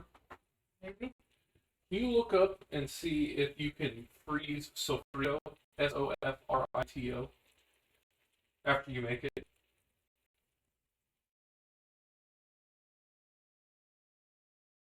Otherwise, we gotta paella again this week. Twice. We gotta paella 3 times. You can freeze sofrito for several months or even up to a year. Yep, here it wasn't back then, but now it's definitely easier. Oh, that's good. I'm glad you can finally get some decent sausage flavors up there, because I feel like behind Germany, as Tan can probably say, we've got a lot of sausages. I do actually have a freezer filled with some Lithuanian sausage, and I can't remember what, Swedish? I believe it's Swedish because they have potato in them. I'm really excited about that one. Is it year mix? Yes, you can freeze it for a couple of months up to a year. Well, this one says weeks, even months, but yeah, it'll only last for about a week in the fridge, Yeah. but it'll last for several months Yeah. in the freezer. Yeah. So, you want to get out your spinach? Did you put the shrimp in this one? I haven't put the shrimp in it yet. I don't know if the shrimp was from this meal or not. It is. But I was just going to put it on a half. It's fine. Is it? Or... Yes. Okay. It's a little late in the process to tell me that you weren't going to eat it whatsoever if any shrimp made it on there.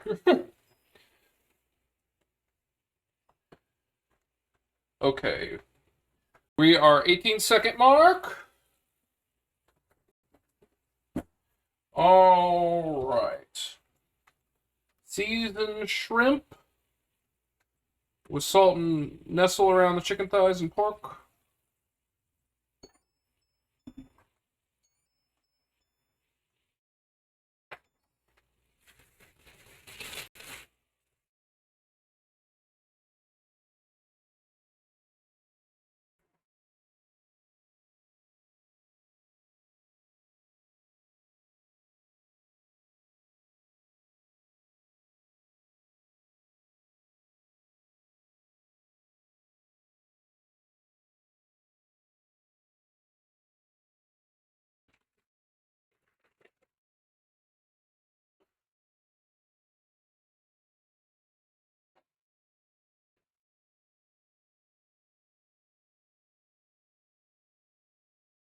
There's my 6 shrimp. They take up roughly a third of the space. I hope somebody can I can deal with with that. that. I can deal with that. She claims she can deal with it. We shall see.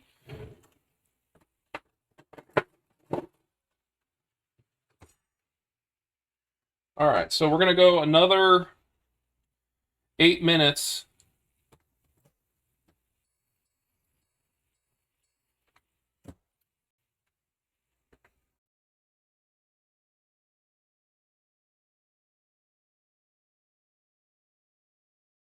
I will add the other half as soon as the shrimp are done cooking.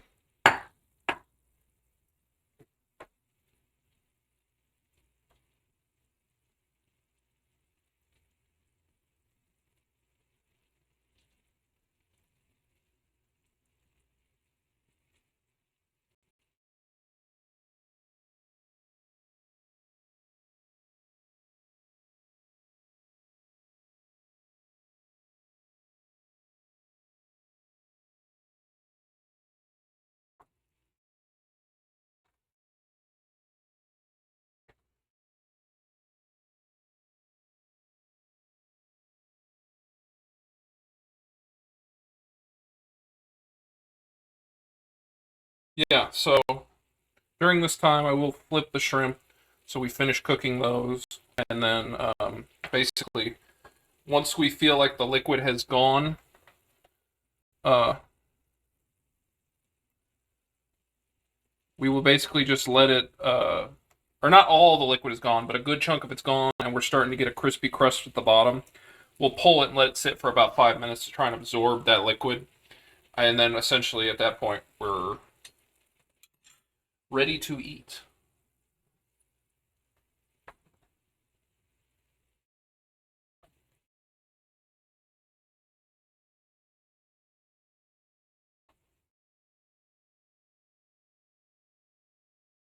So yeah, I'm gonna start moving the shrimp when I start to see them get a little bit pink on the sides, so I know it's, you know, working its way through.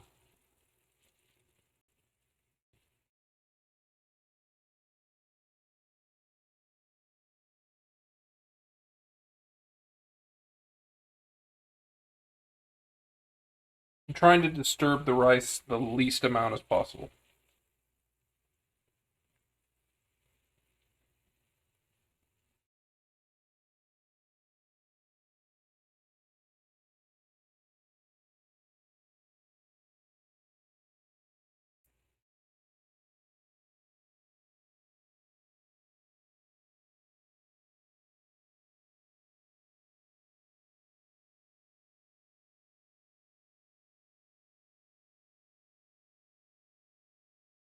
All right, now we're gonna put the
there we go.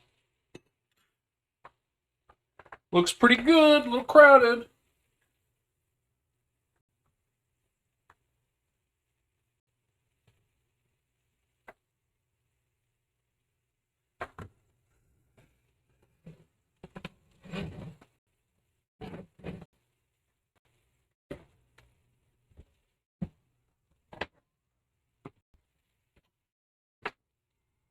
Are you hungry? I was worried you weren't going to be hungry.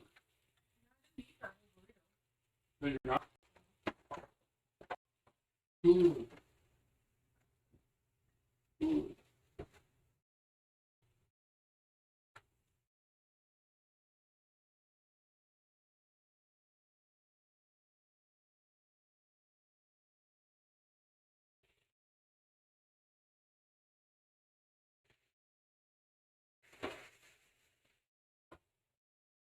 We're essentially just waiting for the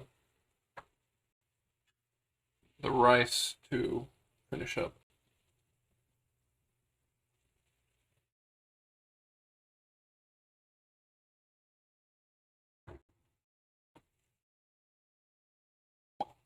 Waiting on the rice. That's beanies with rice-a-roni. Don't put the... Not quite. Don't put that on your Christian Meagle page. You're close. This would be like Spanish beanie weenies.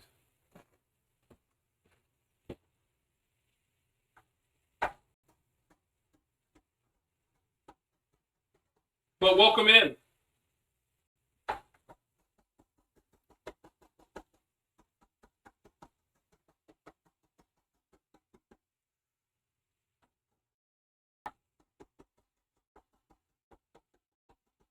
How's your weekend been, man? Or lady? I just say man. I don't necessarily mean it in a gender specific.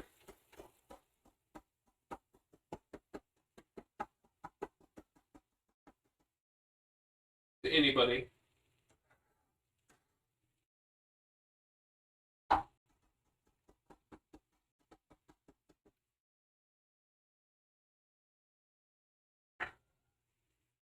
Got that done. Alright. We're super close here. We got about a minute left for the initial, 8-minute cook time.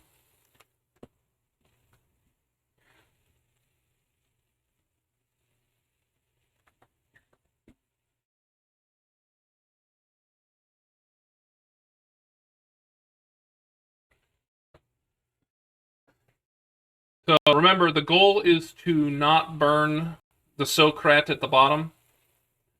We want it to be nice and crispy and not burnt, and you want a lot of this moisture to get absorbed. Not all of it, but a good chunk of it, at least until the rice is finished cooking.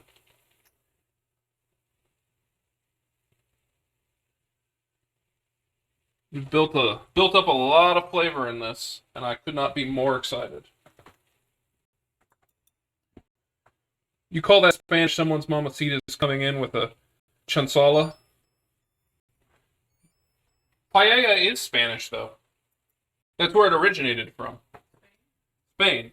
Now, if you're saying that somebody would be upset that I put Andouille Sausage in there, well, what can I say?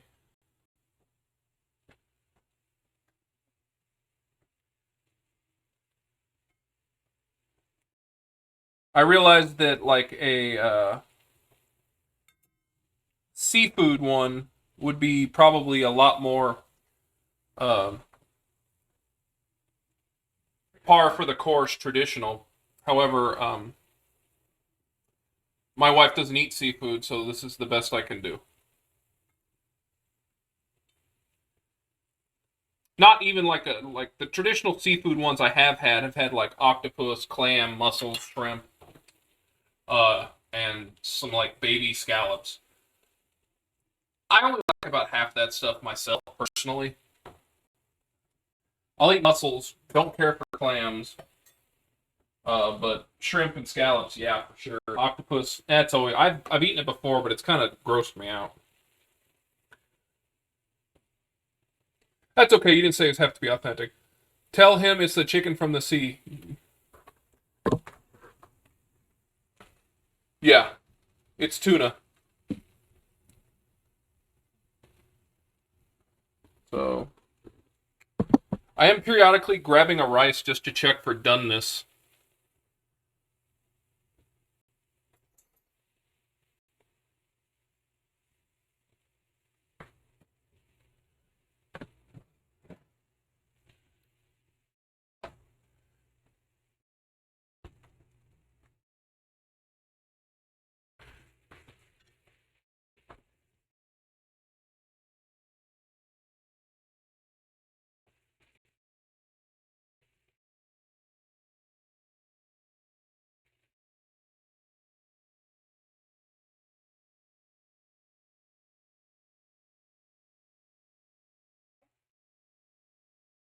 Me? No.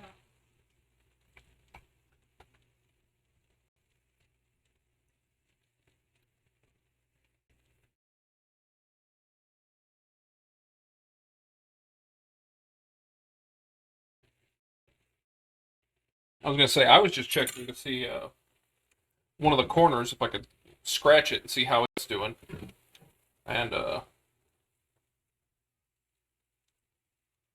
did not see a socarrat down there, so we got a little bit to go, but I just don't want it to burn. We're now in the uh, like how risky do I feel section of the paella. Is can I get a socarrat down there without burning it? And it's like chicken. If I look, I've ruined that little section I checked. But it's like, do I ruin a section or do I ruin the whole thing? When do I stop?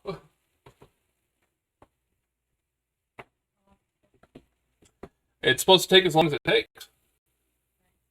Lots of great dishes have variations based on region-specific ingredients. Yeah, like hot dogs as tacos. I don't know that I've ever actually had a hot dog as a taco. I've had a hot dog in like a tortilla because we didn't have anything else, and I also just needed a vessel to move it from my hand to my mouth.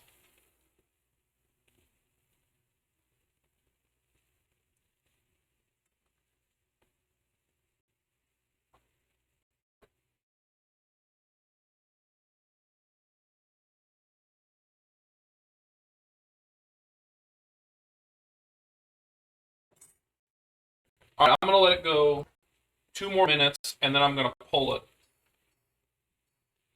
and we will live with whatever we get. But it's got 5 minute cooldown, 5 minute reabsorption. I think Gonzo's just having a bad day. That's fine. We all have good days and bad days. Who knows? Maybe he's just very experimental with how he eats his food. Nothing wrong with that.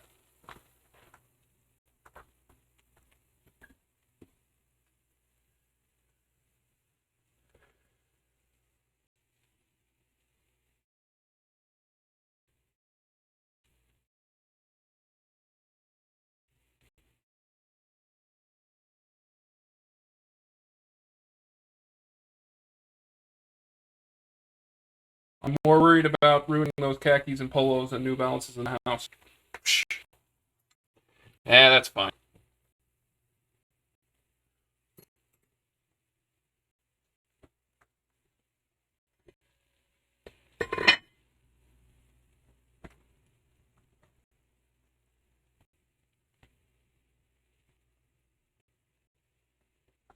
All right, 40 seconds, and we're pulling it, and then it's a 5 minute wait.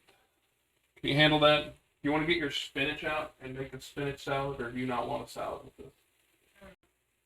Okay, I just thought I'd ask. I felt like this needed something with it. Which is why I went with the salad.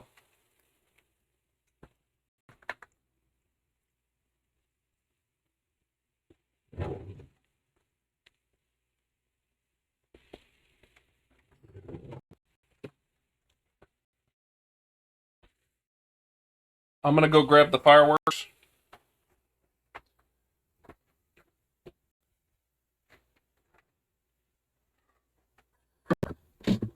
Cool, enjoy. Chow's not having it. What? Just the people in chat.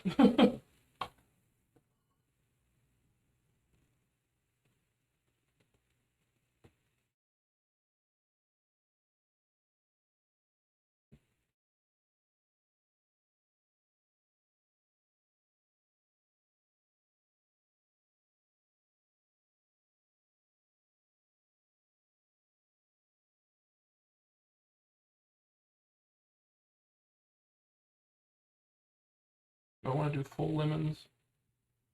Eh. So do you think you cooked the paella enough? Oh, it's cooked enough. I just mean... Get your bottom on it? Oh, get the bottom? Probably. There's probably some. I just don't know that it's going to be perfect. I got a little bit of one last time, but I also was really nervous. This is a new pan. That's also part of what's playing into my, like, being cautious. I really don't want to ruin it. Not the pan, the paella. Besides, it gives me an excuse to continue to make it for effort.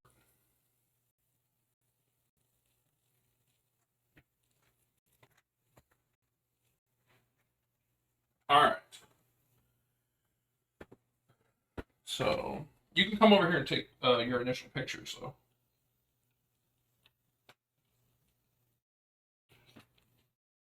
All right, picture time.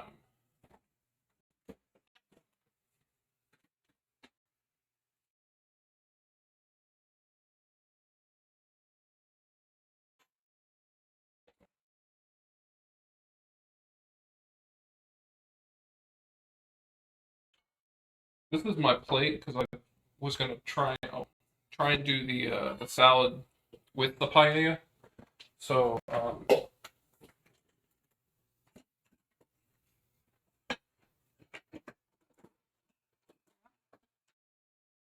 that was mostly just like if you want to set up the salad how you want it to look, and then scoop paella on there. I'm not entirely sure how we want to go about this. Yeah, it looks good. So they will serve this with like the lemon like on top around as a picture. Like it'll be like. Do you want to do that, or do you want to just put the lemon on the plate? Do you think it would add to the picture we can? Don't sound like you're into that, so we don't have to. Okay. It's not like it would have added a lemony flavor. Did you want a picture of that? No. Okay. I mean, you can just take a picture of it on the plate next to the paella. Yeah. I just wanted to give you a chance.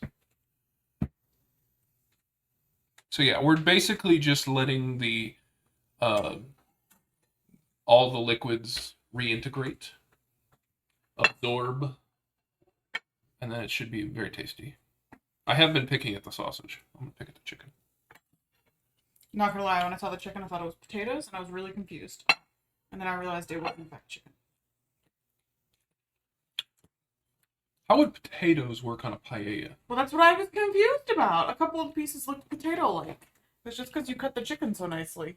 No, I mean, you could put potatoes on a paella. I feel like it would upset some people, but it wouldn't upset me. I think it'd be interesting.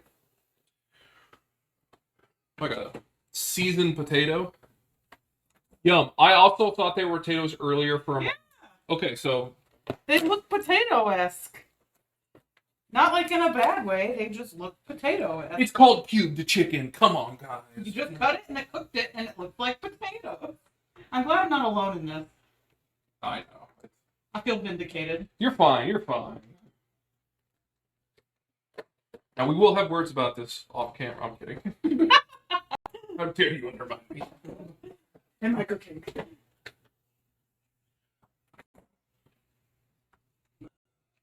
Sorry. Has it been 5 minutes? Probably not. Did you set a timer? No, I pulled it at like 4:52-ish, so it's close. Literal cubes, bless. Did you sneeze? Did I sneeze? Somebody sneeze? No. Oh, okay. Did you sneeze? Heck, if I remember. I know the dog sneezed earlier, but I don't remember one of us. Where is the dog?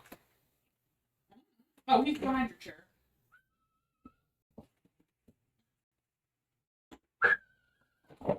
Get over here. Songbird from a Disney movie? What kind of whistle? Skipper, come.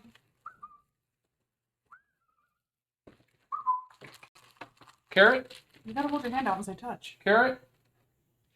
Don't just say carrot. Carrot?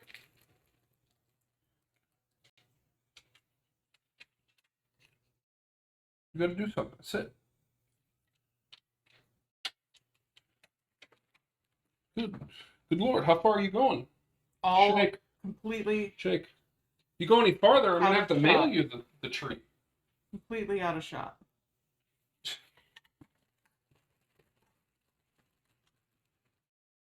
I appreciated your low effort just taking it.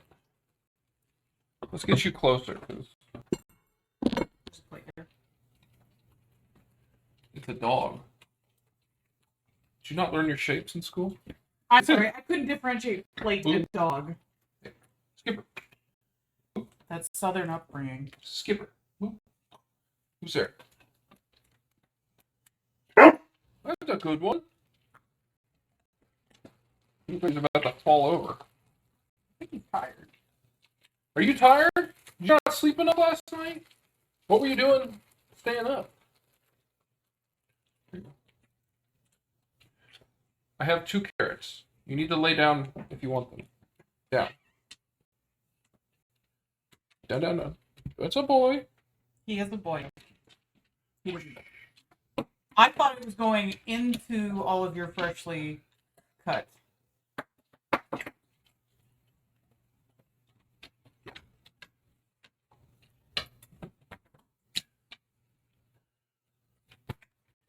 Okay, it's been 5 minutes. What am I doing?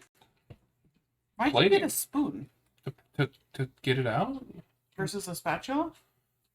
I think both will be fine. Okay. This was asking. Do you want me to take mine out first so that we can get at yours easier, or Whatever you Does want, it matter? whatever you think is best.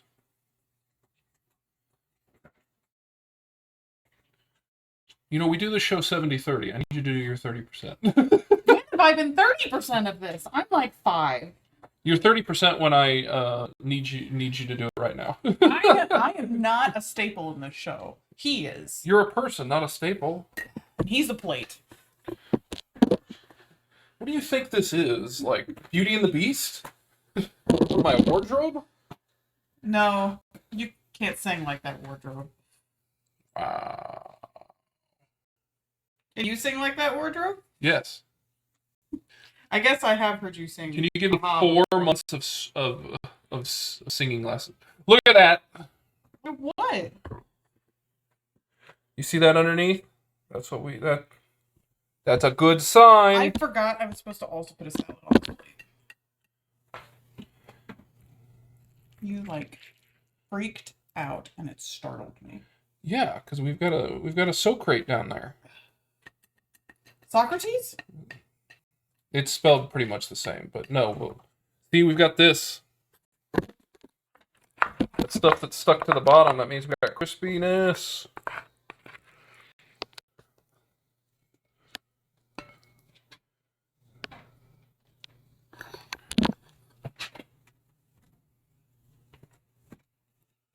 Oh look, a spatula Yeah, I'm to just. help me get it off and out.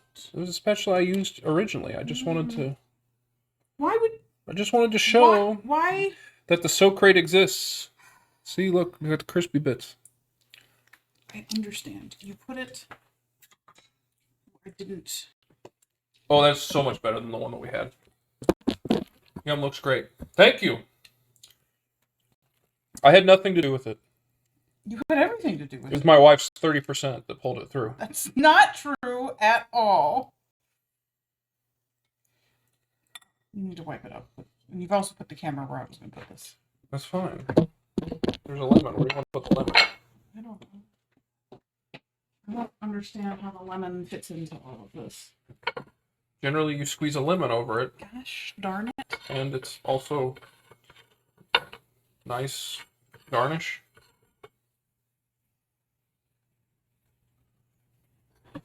Oh yeah, I'm still deeply zoomed in. This is why I don't use the zoom feature. You guys are just staring at a corner. I apologize. That's what my daydreams look like. Staring in a corner? Briefly.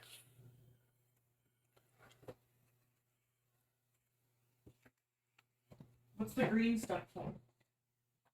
For on top of this? I mean, I would just... The lemon's for this, right? Yeah. I would like tuck it there. That? Yeah. We have multiple lemons. Just that half of the lemon looked better. We have more lemons. No. Is this getting sprinkled across the top? Yeah, go for it.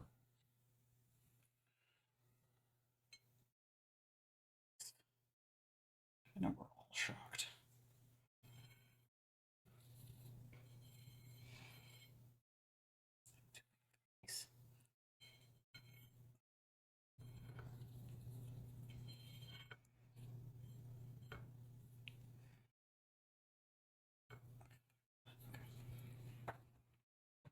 Don't eat it.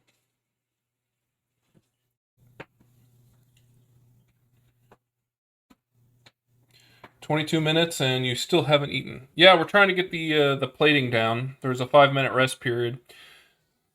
Plus, we want to get some good pictures for the thumbnail and for the Instagram. Where can I? No, give you're you this? fine. I need a fork.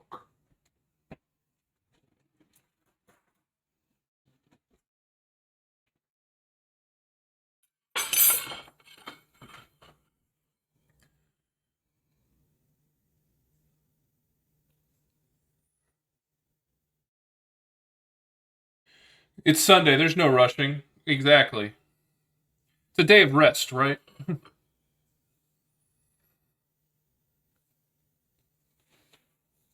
That look okay? Yeah, that looks really good. Cast iron retains heat. Yeah. I can tell you this is 100% cooked through and ready. You can eat. I can eat? I was resetting camera settings, sorry. Okay.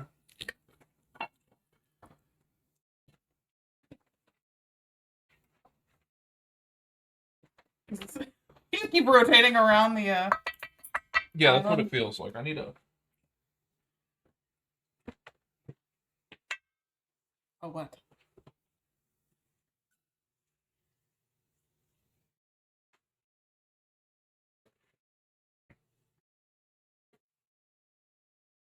What are you looking for? That's the shrimp, right? Yes. Why'd you put that over all of it? What do you mean? The green. Because you took a picture. Was it there before I took the picture? Yes? Or did you do it just now? No, it's been there since I took the picture. I thought you added it now, and I was like, I already took the picture. I was very confused. I can I tell. was like, why would you add that now if I already took the picture? I'll retroactively go back in time and say I'm sorry. I mean, I can check the footage. You can. I have pictures. I have verification.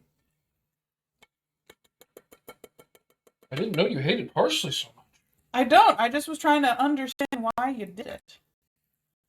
You did do well on bottom crust. Was that extra 2 minutes? While you entertain the dog? With the extra 2 minutes plus the change in pan to something that had a much wider extended crust. This is like an extended cut, but it's an extended crust. Yeah, it's an extended crust. I'm just peeling my shrimp because they're gonna take a look.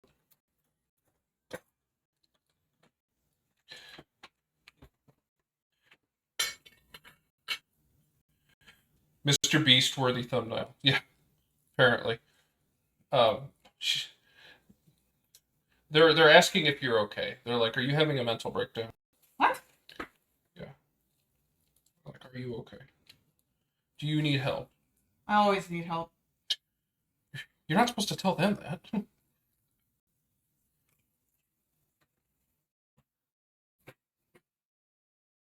Sheldon won't come off this one. No. All right, let's go for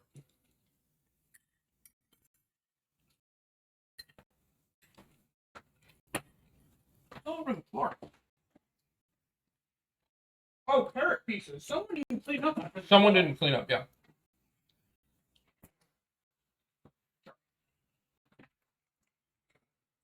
What?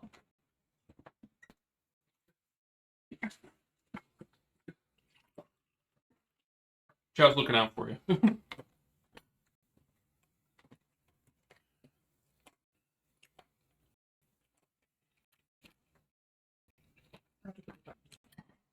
Okay, so this blows away what we had the other day. Yeah. Oh, did you try it? Yeah. It was on camera. I took it right before you did. Oh. You didn't say anything. I was chewing. You had to chew. I didn't do it right. I'm kidding.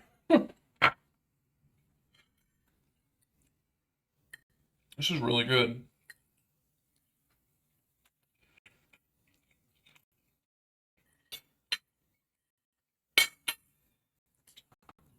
Ooh, when you get some of the crispy bits, ooh, that's where it's at.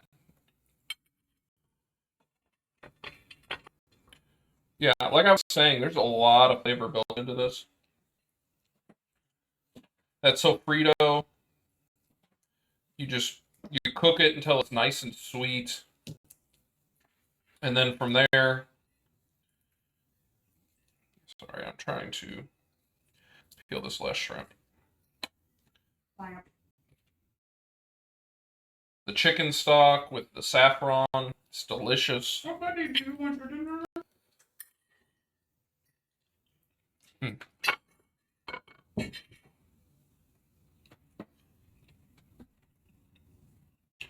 Yum, I should put dinner together. What are you going to have tonight, Chow?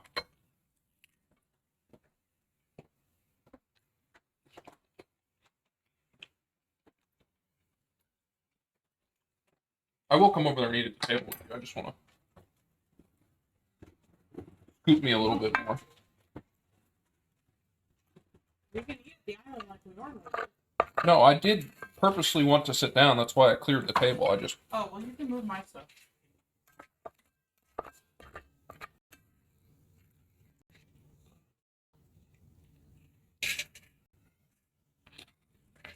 That delicious socarrat. It's socarrat. There's no E. Fine. But you're close. I'm just very tired. I've been tired all day. Gonna have some leftover soup and toasted tomato sandwich. The creamy tomato soup is out of control. The parm really amped it up. I bet it is. Okay, enough from that person. Chow, I'm surprised you lasted as long as you did, because I thought you were for sure going to, What happened? that guy who's been in here kind of trolling. She banned him. Oh, Gonzo? Yeah. I assumed you knew who that person was. I've never heard of him before in my life. He kind of came in and started off on a bad foot. Oh. I wouldn't know. It's not your fault.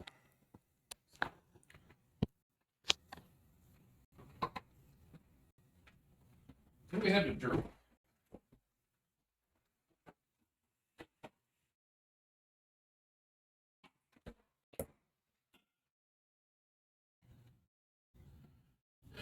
I let him stay for the view, but he's an asshole. Like, what's the point of being rude to a stranger? I mean, I agree. Oh, has he been going back and forth with Chow and chat? No, it's mostly like he was making some comments just like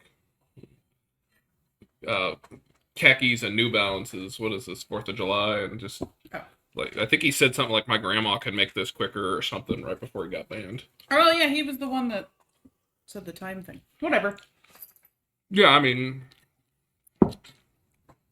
It is tasty, though. we've actually been fairly lucky to not get a lot of... These potato chunks are delicious.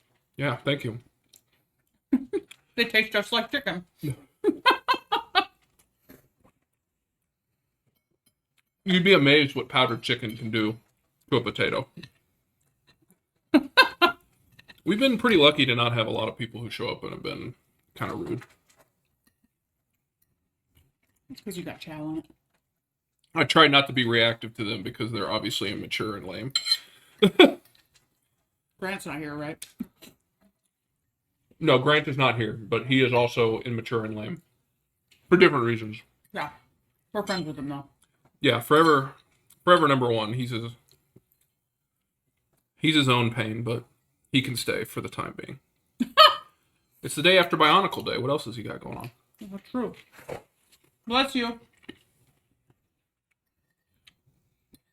The dog sneezed.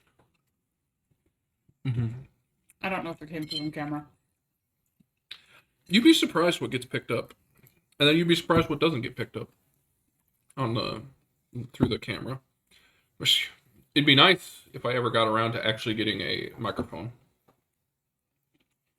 Yeah, friends being trolls is acceptable if that's the relationship. Yes, it is definitely both. We both do it to each other, so it is 100% acceptable. Plus, his mom asked me to move a safe for him the one time I visited him. Wanted you to move another one the next time we were there. Yeah, like who asked somebody to move a safe? Like those are hundreds of pounds. You're a big guy. Well, anyway, I moved the safe, but wasn't happy about it.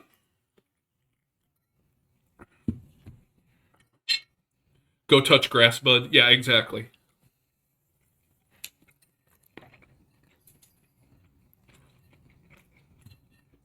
Skipper.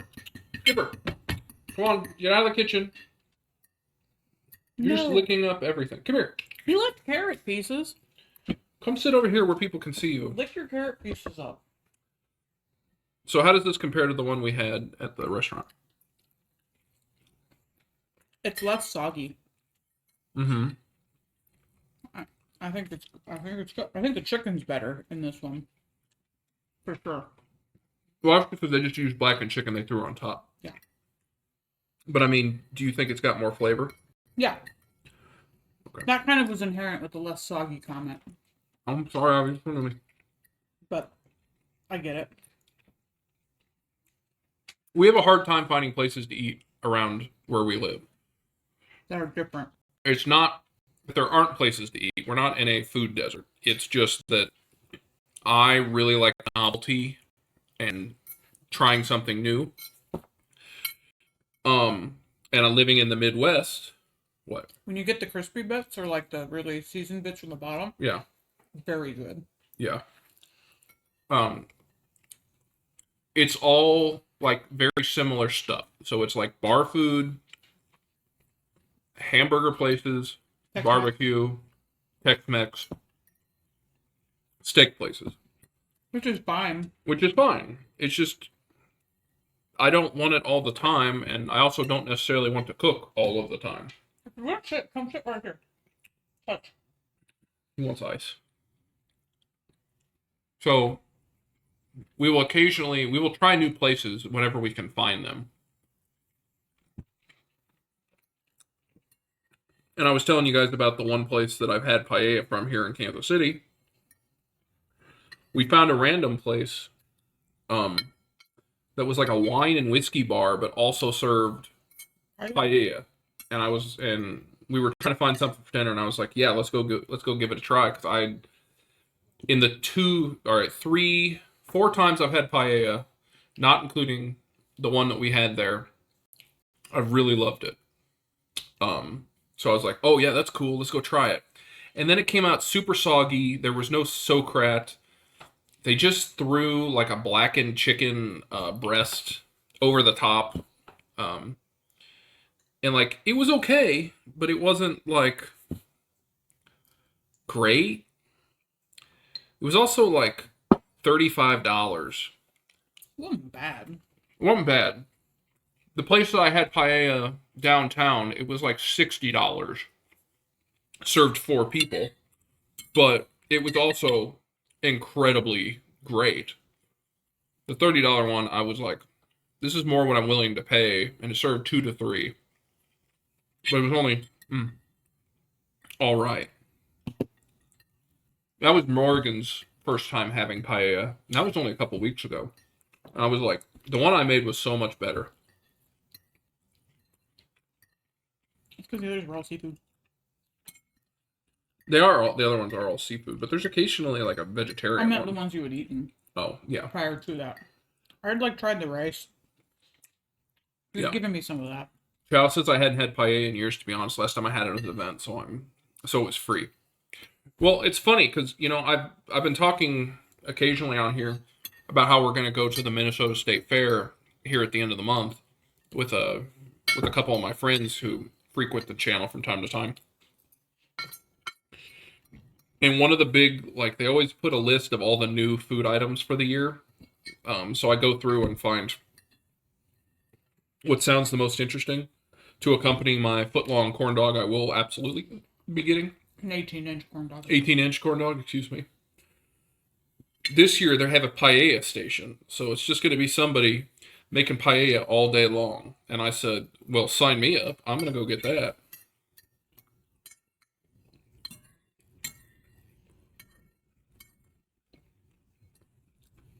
Anyone else who has stopped in here and is just lurking, I do eat other things other than paella. I've just talked about it a lot today because it's kind of like the theme of the food. You literally made paella. I know. But look at this dog. He's got his teeth out and everything. Rawr. What are you doing? What are you doing? Why are you making that face? Why are you making that face? What are you doing? He stopped making that face. Yeah, but he was doing it for so long. Chow says, I love him. Well, you're third in line if we pass away randomly. My parents get him, and then if that doesn't work out, you can have him. He's a very good boy. He just sheds a lot. He does shed a lot. She said dope.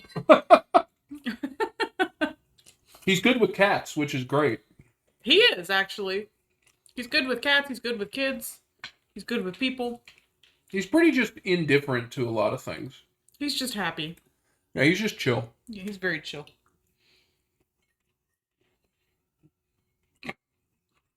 Just a big goober. I mean, obviously, I don't want anything to happen to you guys.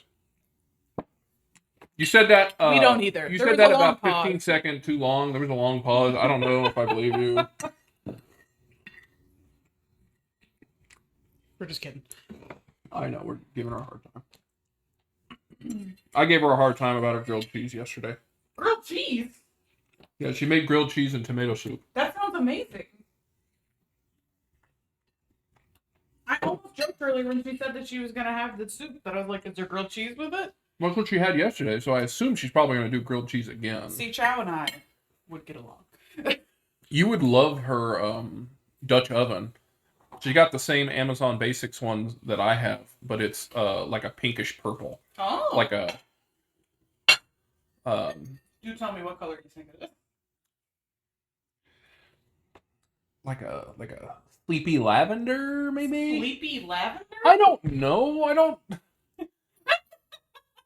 We played that colors and hues game, and it was the hardest thing in the world for me. There's this board game that exists now where it is just a color square gradient. She says it's just pink. Well, there was it looked different in the video, at least to me. I also think that your colors are different. There's a lot of guys who can't seem to make up their mind on colors, and I just result to the most like basic, closest thing.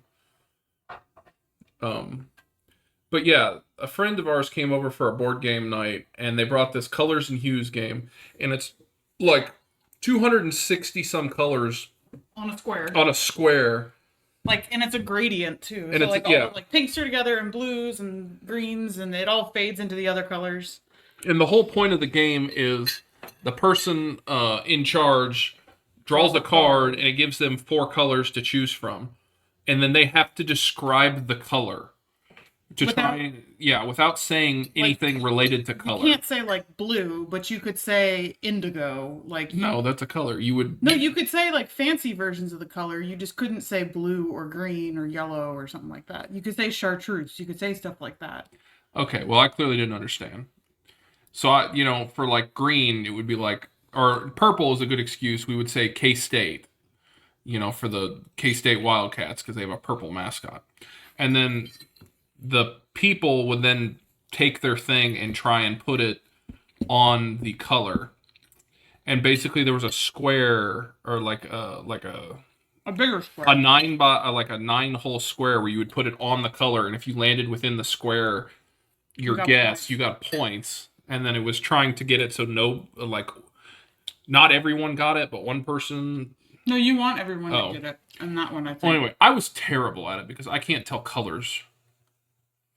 I think men are also more likely to be colorblind. I'm not colorblind. I can tell you that there is red. That is accurate, though. There is red and green on this Mountain Dew. Don't ask me what shades. There are 2 shades of green. 2 shades. 1, 2. Some people would say black is all shades. So there's 3 shades of green. I'm pretty sure there's 3 shades of green on there. No. Where's the third? Are we talking about black? Shit, she's right. There are 3 shades of green. 1, 2, 3. There are 4 shades of green. There's 3. No, black is a shade. No, black is all colors, therefore a shade of green. Oh, Listen, I didn't go to art school.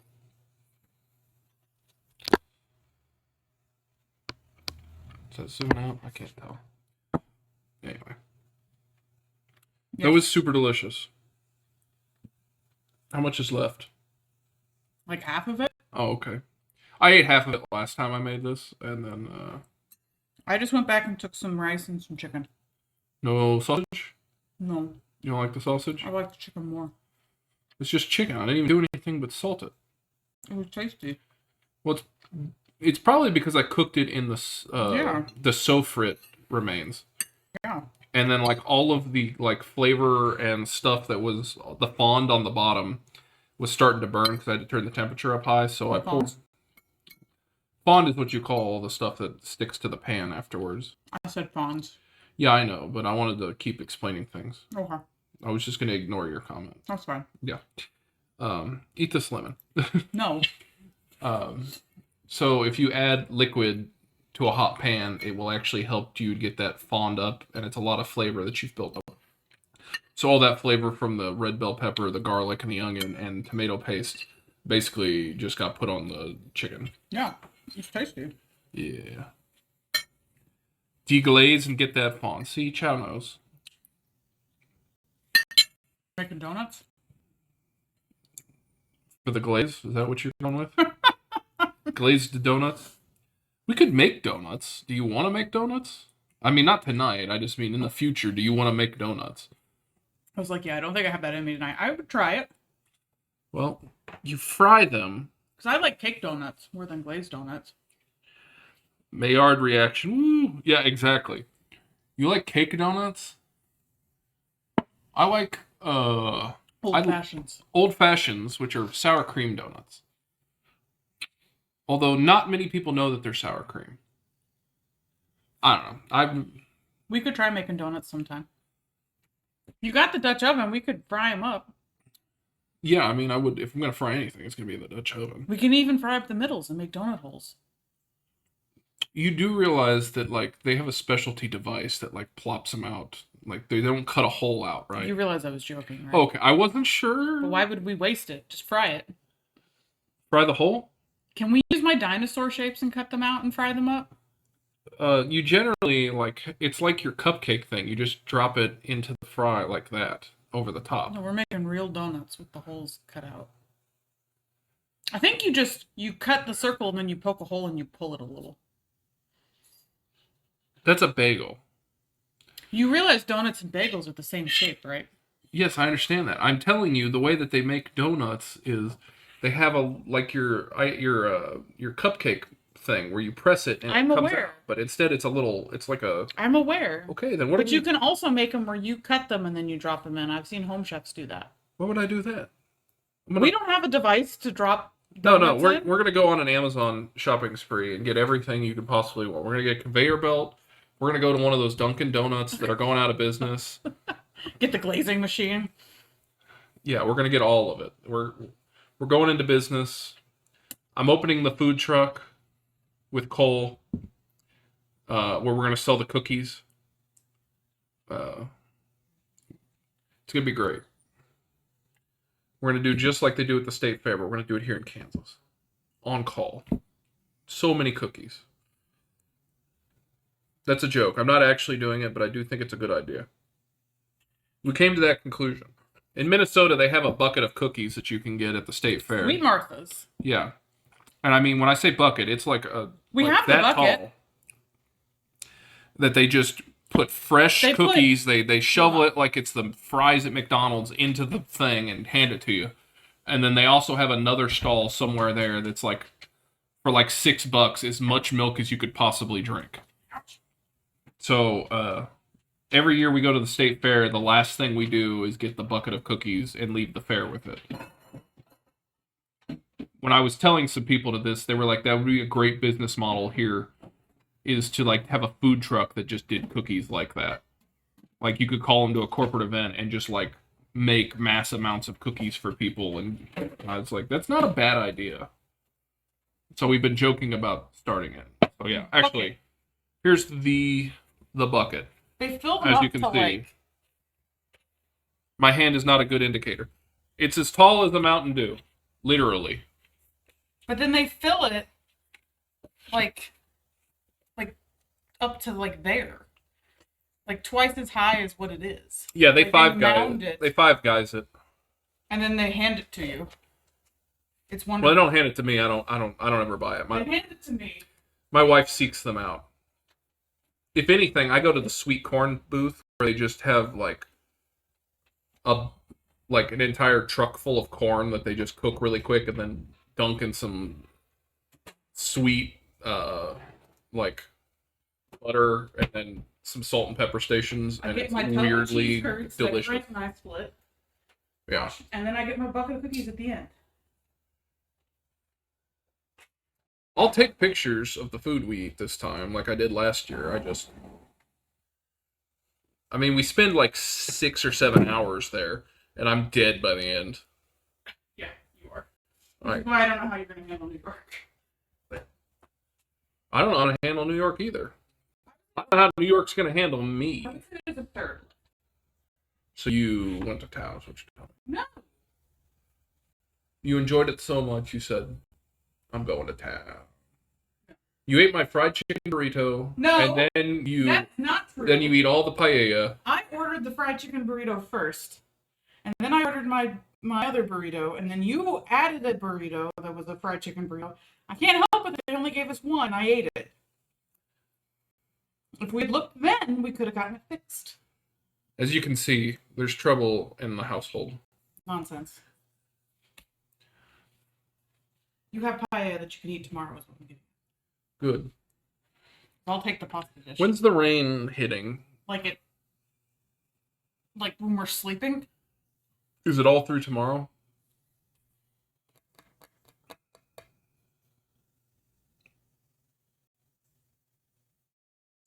No.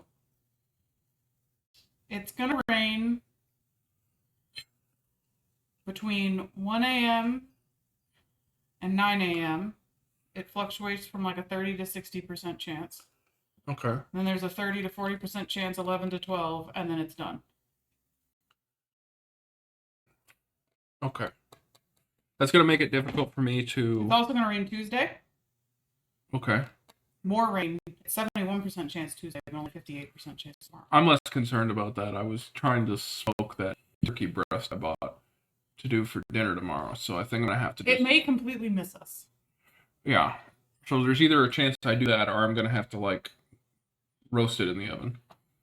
Which is fine. I just want to make sure I have a turkey Just breast. check it in the morning because it keeps changing. It was supposed to be raining now, and it's not. And now it's not raining till 1. Yeah. All right, guys. I appreciate everyone for hanging out. We've had a nice stream. We started a little bit before 3, so 2.5 hours. I would not have said this was going to go that long, but I appreciate everyone who hung out, lurked, chatted, got banned. You know, participation is what I hope for. So appreciate that. That doesn't mean I want everyone else to get banned, but you know, I'll take the views. Anyway, I am the law. Yeah. You heard it. Chow is Judge Dredd. Just not make her in the food today.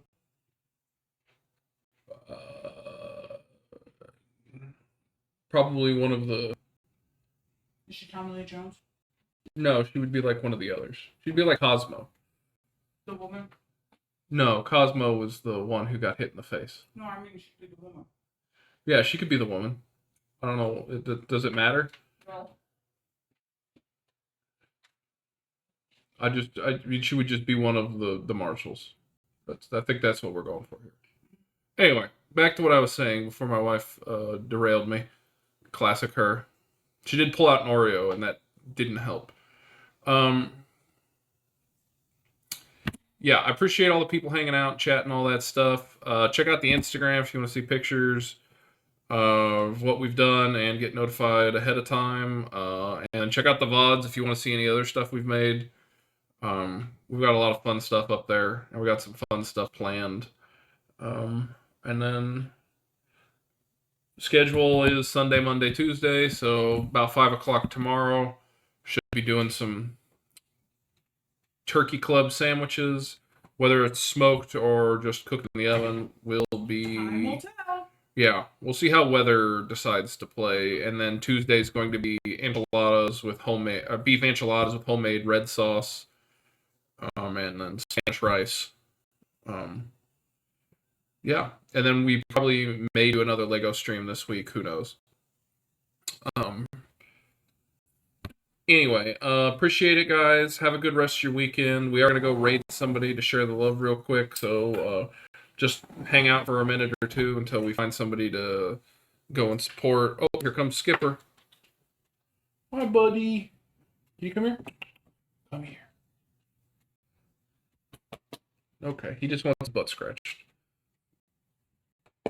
Classic Skipper. All right, we're gonna go find someone to raid. Hi, buddy.